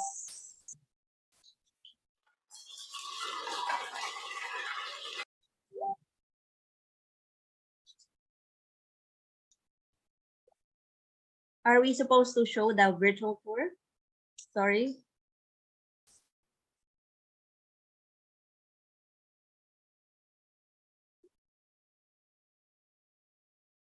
Okay, if the virtual tour is not yet ready, can we proceed to the next certificate?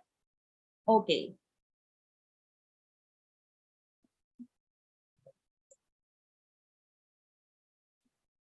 And the next certificate of recognition is hereby awarded to the Gupan City Library Tech for Ed Center. With same citation, let us give them a warm of applause. So gamitin din po natin yung ating reaction buttons. Okay, and the next one. Nako, si Sir Marvin, hindi yata niya narinig yung announcement na siya yung naunang winner. Sorry for that. Sir Marvin, you won in the 1-minute virtual tour. Next certificate, please.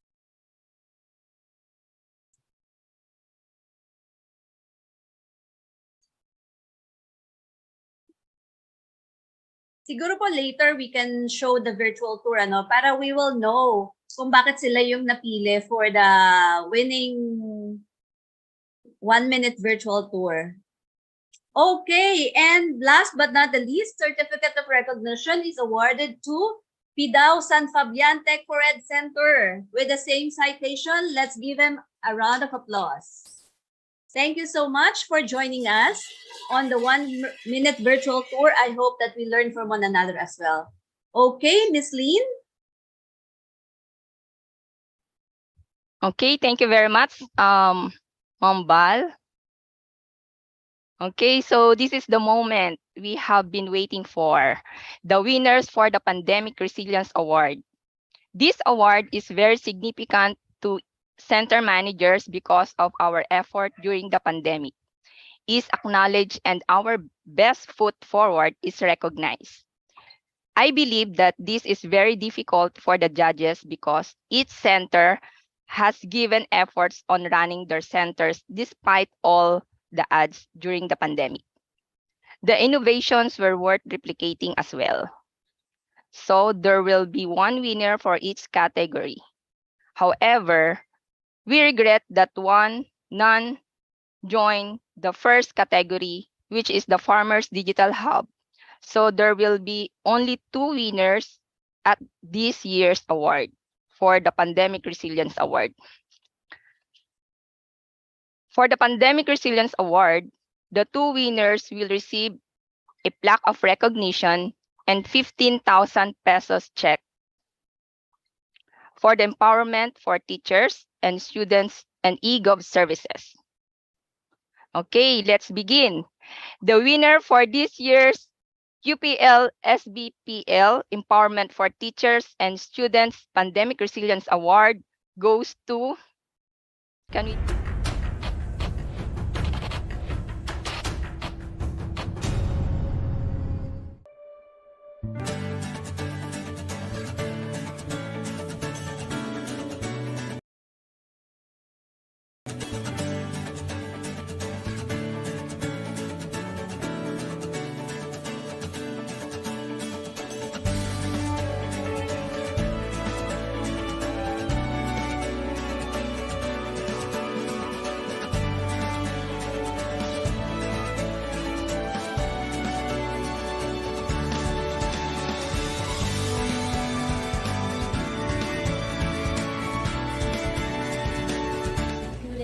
Printing and printing from t-shirts. I created a 3D model of my favorite character from South Park, and as you can see, I've created it physically as well.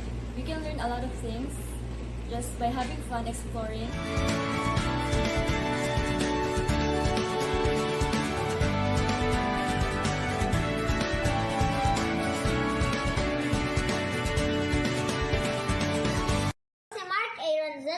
Ariel I. Garcia. Natutunan ko po dito sa Urdaneta City Library during Vivita stop po ay ang pagko-computer. Salamat po sa Urdaneta City Library!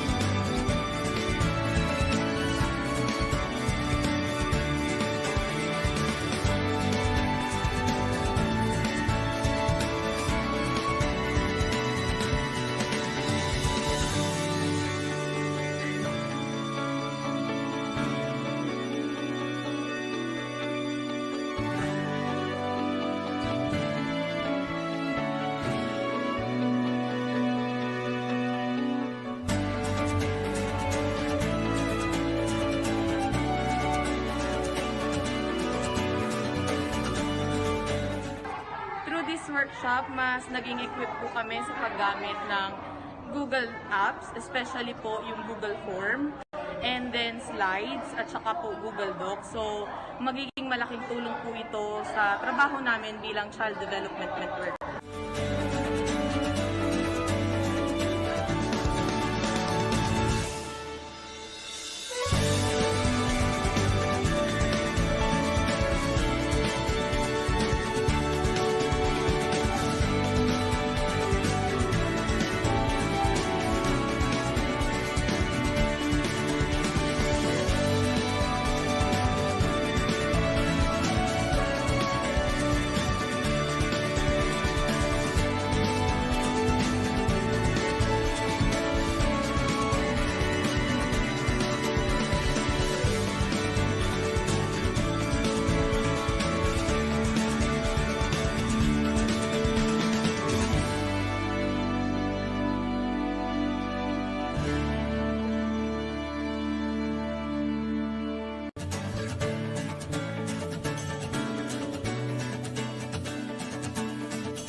All right, so congratulations, Urdaneta City Library Tech for Ed Center in Pangasinan.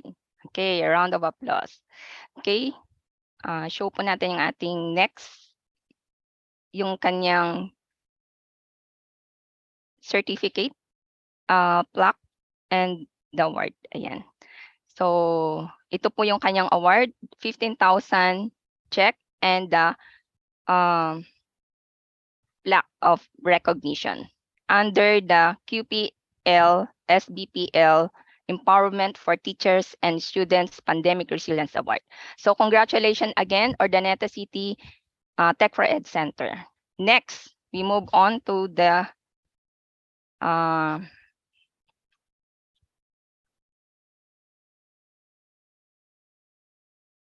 next is the winner for the PLDT Smart eGov Services Pandemic Resilience Award goes to...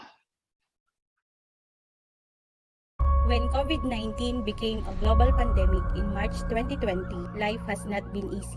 Many of the public and private institutions around the world continue to keep doors closed. And as COVID-19 calls the future of the public libraries into question, what new services must center managers develop?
Ako si Mrs. Adelaida Pinulyar from Pusuruy, Pangasinan ay nagsasabing ang serbisyong GSIS Annual Pensioner Information Revalidation ng Pusurubio Municipal Library ay napakagandang serbisyo na na-avail ko at nakatulong sa aming mga pensioner lalo na sa panahon ng pandemya. Dahil sa serbisyong ito, hindi kami na kailangang magpunta o mag-commute papuntang Dagupan. Ang pagka-commute ay sobrang mahirap lalo na sa aming mga senior citizen. Lubos akong nagpapasalamat sa serbisyong ito na binibigay ng GSIS through the Pusurubio Municipal Library. Everyone, I'm Melanie Alcaide Veloya. Marami pong salamat po sa aming Pusurubio Municipal Library sa kanilang napakabilis na serbisyo na binigay po nila sa amin. Nariyan po yung kanilang humbleness, kindness, and very friendly, and most of all is very patient. And thank you so much for all of your good service, and we are so very appreciated all of that. And thank you so much for everything that you done for us, na naway ipagpatuloy niyo po ang inyong magandang serbisyo. And from Nassau, Bahamas, maraming pong salamat at mabuhay. God bless po.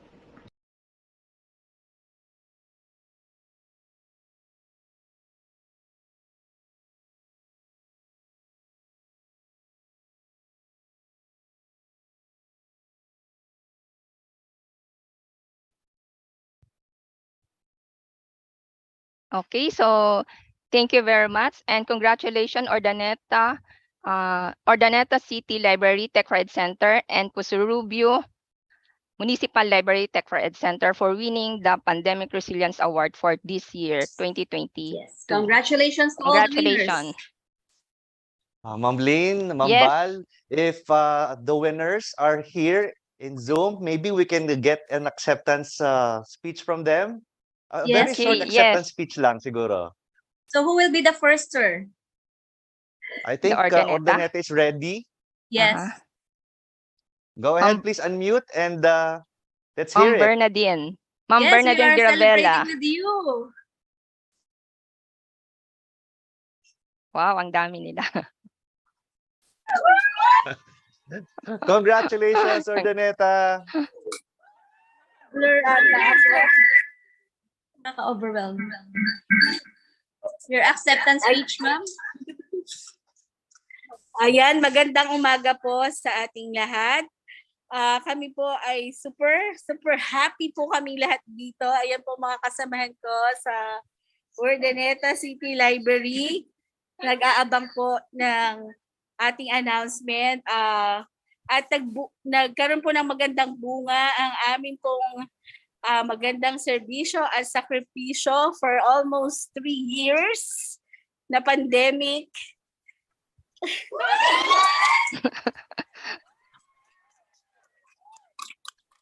Ayan po, para sa serbisyong bayan, on behalf of the city government of Urdaneta, our Honorable City Mayor Julio Rami F. Paraino, and our City Vice Mayor Jimmy D. Paraino, sa suporta po na binigay po sa Urdaneta City Library Tech for Ed Center, 10 po ng lahat ng kawani ng Urdaneta City Library, inahandog po namin ito para sa bayan.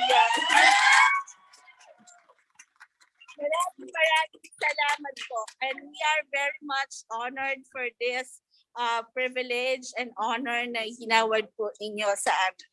Maraming salamat po. Congratulations, Ma'am Bernadine, the Ordaneta. Next. Okay. Next is si Pusurubio. Ma'am Lynn, I think we have Ma'am Luz Yes, Ma'am Lamsen Luz. from Pusurubio. Pusurubio. Yes, sir. Ma'am Luz? Ayan, good afternoon po sa ating lahat. Actually po, wala po kaming office po kasi ngayon kasi ang working day lang po namin is Monday to Thursday, 7 to 6 p.m. Kaya thank you very much po sa PhilCeCNet and the DICT for this award. And nagpapasalamat din po ako sa mga local officials namin for supporting our e-gov services, and most especially po sa aming mga client. And they are actually po, they are our greatest award. Yung mapagsilbihan po sila, makapag-serve po kami sa kanila. Yun po talaga yung without expecting naman po yung mga other awards na ganito. We consider na yung best award po namin is yung makatulong po sa aming community through our e-gov serve. Thank you very much po. Thank you very much, and Ma'am Luz, and congratulations to all. Okay, next. Thank you po sa lahat. Thank you. Thank you, Ms. Val and Ms. Lynn, for the announcement of winners, and congratulations to the winners of our virtual tour and Pandemic Resilience Awards. So this prestigious award really exalts the great resilience, innovation, and excellence of this year's winners. Congratulations again, and thank you once again to our distinguished board of judges. So we all know that every beginning necessitates an end, and every ending is a prelude to something greater.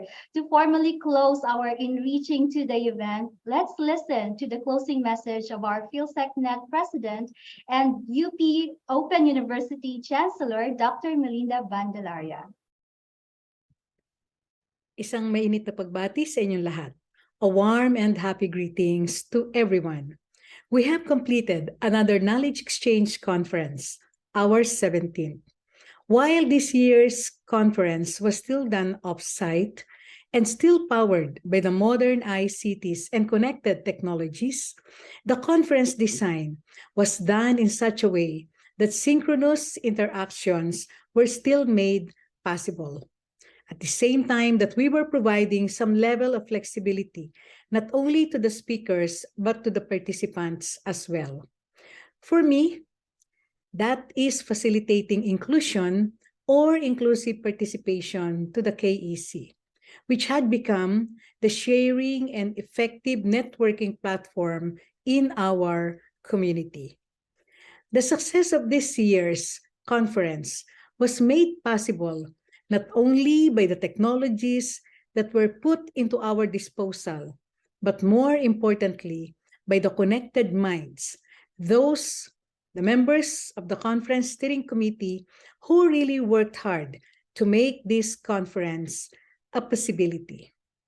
Of special mention are our plenary speakers who share their time and wisdom, which can serve as additional inputs to our planning and thinking as to where we shall bring the Community eCenter program of the Philippines, or shall we say, the results, the outputs, and what we have now in terms of the community centers that we have worked on for the past so many years.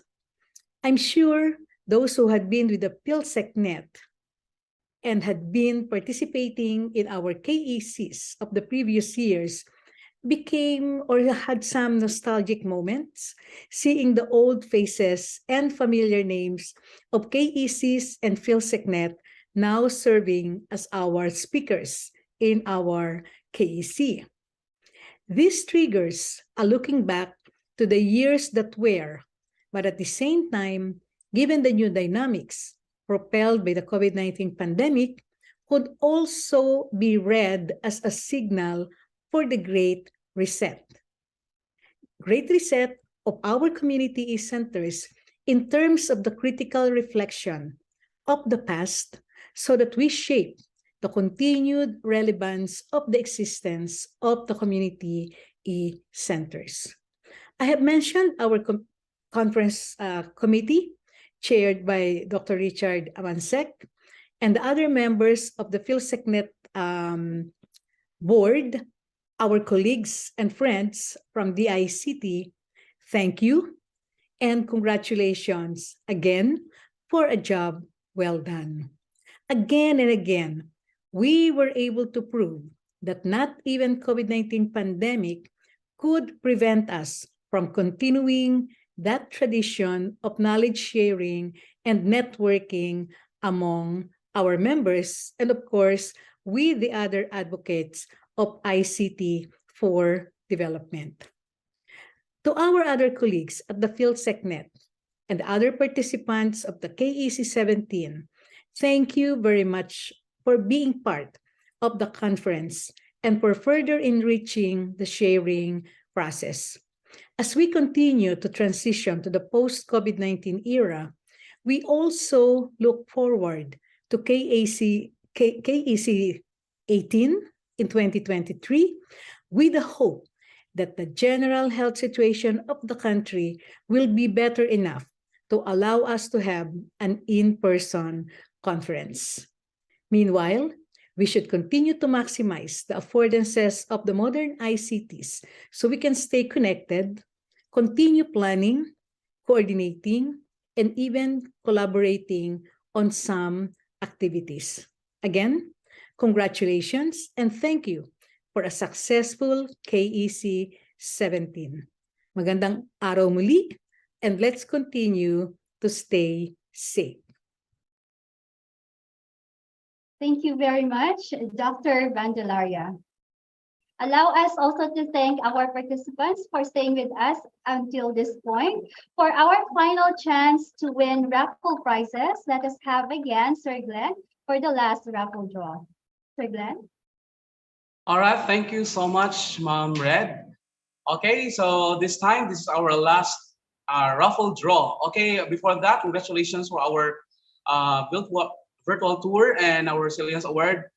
Thank you so much and congratulations. And now, this time, we have two winners for our 17th Knowledge Exchange Conference. So may I share to you our wheel of names. All right, so our first winner for our last raffle draw is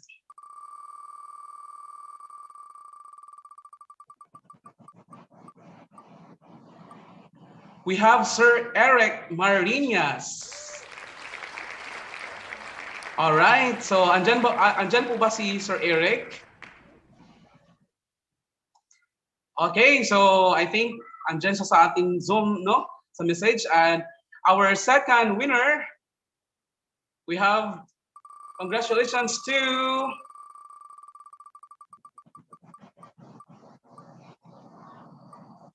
Sir Marvin Hasela. Sir, congratulations po. Ayan, thank you so much. At yan po natatapos ang ating raffle draw. I think andyan po yung nanalo. So thank you so much and congratulations. There we have it, Sir Glenn. Thank you so much for that one, and congratulations to all of our raffle draw winners.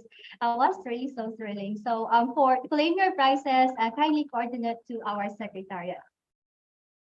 Announcement to all members of the PhilCeCNet are invited to join the General Assembly set at 1:30 to 3:30 p.m. today. You should have received a separate Zoom link for it, but if not, kindly reach out to our secretariat through the email secretariat@philcecnet.org. We will have an election of the new set of PhilCeCNet officers for 2023 to 2024. Also, there will be another set of exclusive raffle prizes to be given away. We hope to see you all there, right? We would like to remind as well everybody that the certificate of appreciation is limited to paid participants via Zoom only. So, however, we would like to hear your feedback, whether you are in the Zoom, Facebook, or YouTube, to continually improve the conduct of our knowledge exchange conferences. The link to the feedback form should appear in your chat box right now. All right. And okay, so again, the link to our feedback form is now pinned in the comment section. Thank you so much for staying with us until this point. Indeed, we are very proud to have all of you selflessly working for digital inclusion. May all your endeavors be blessed as you continue to transform the lives of your stakeholders. As we bring to you the 17th Knowledge Exchange Conference to a close, we once again thank you for your active engagement and hope that this activity has given you an amazing time. as what we all have.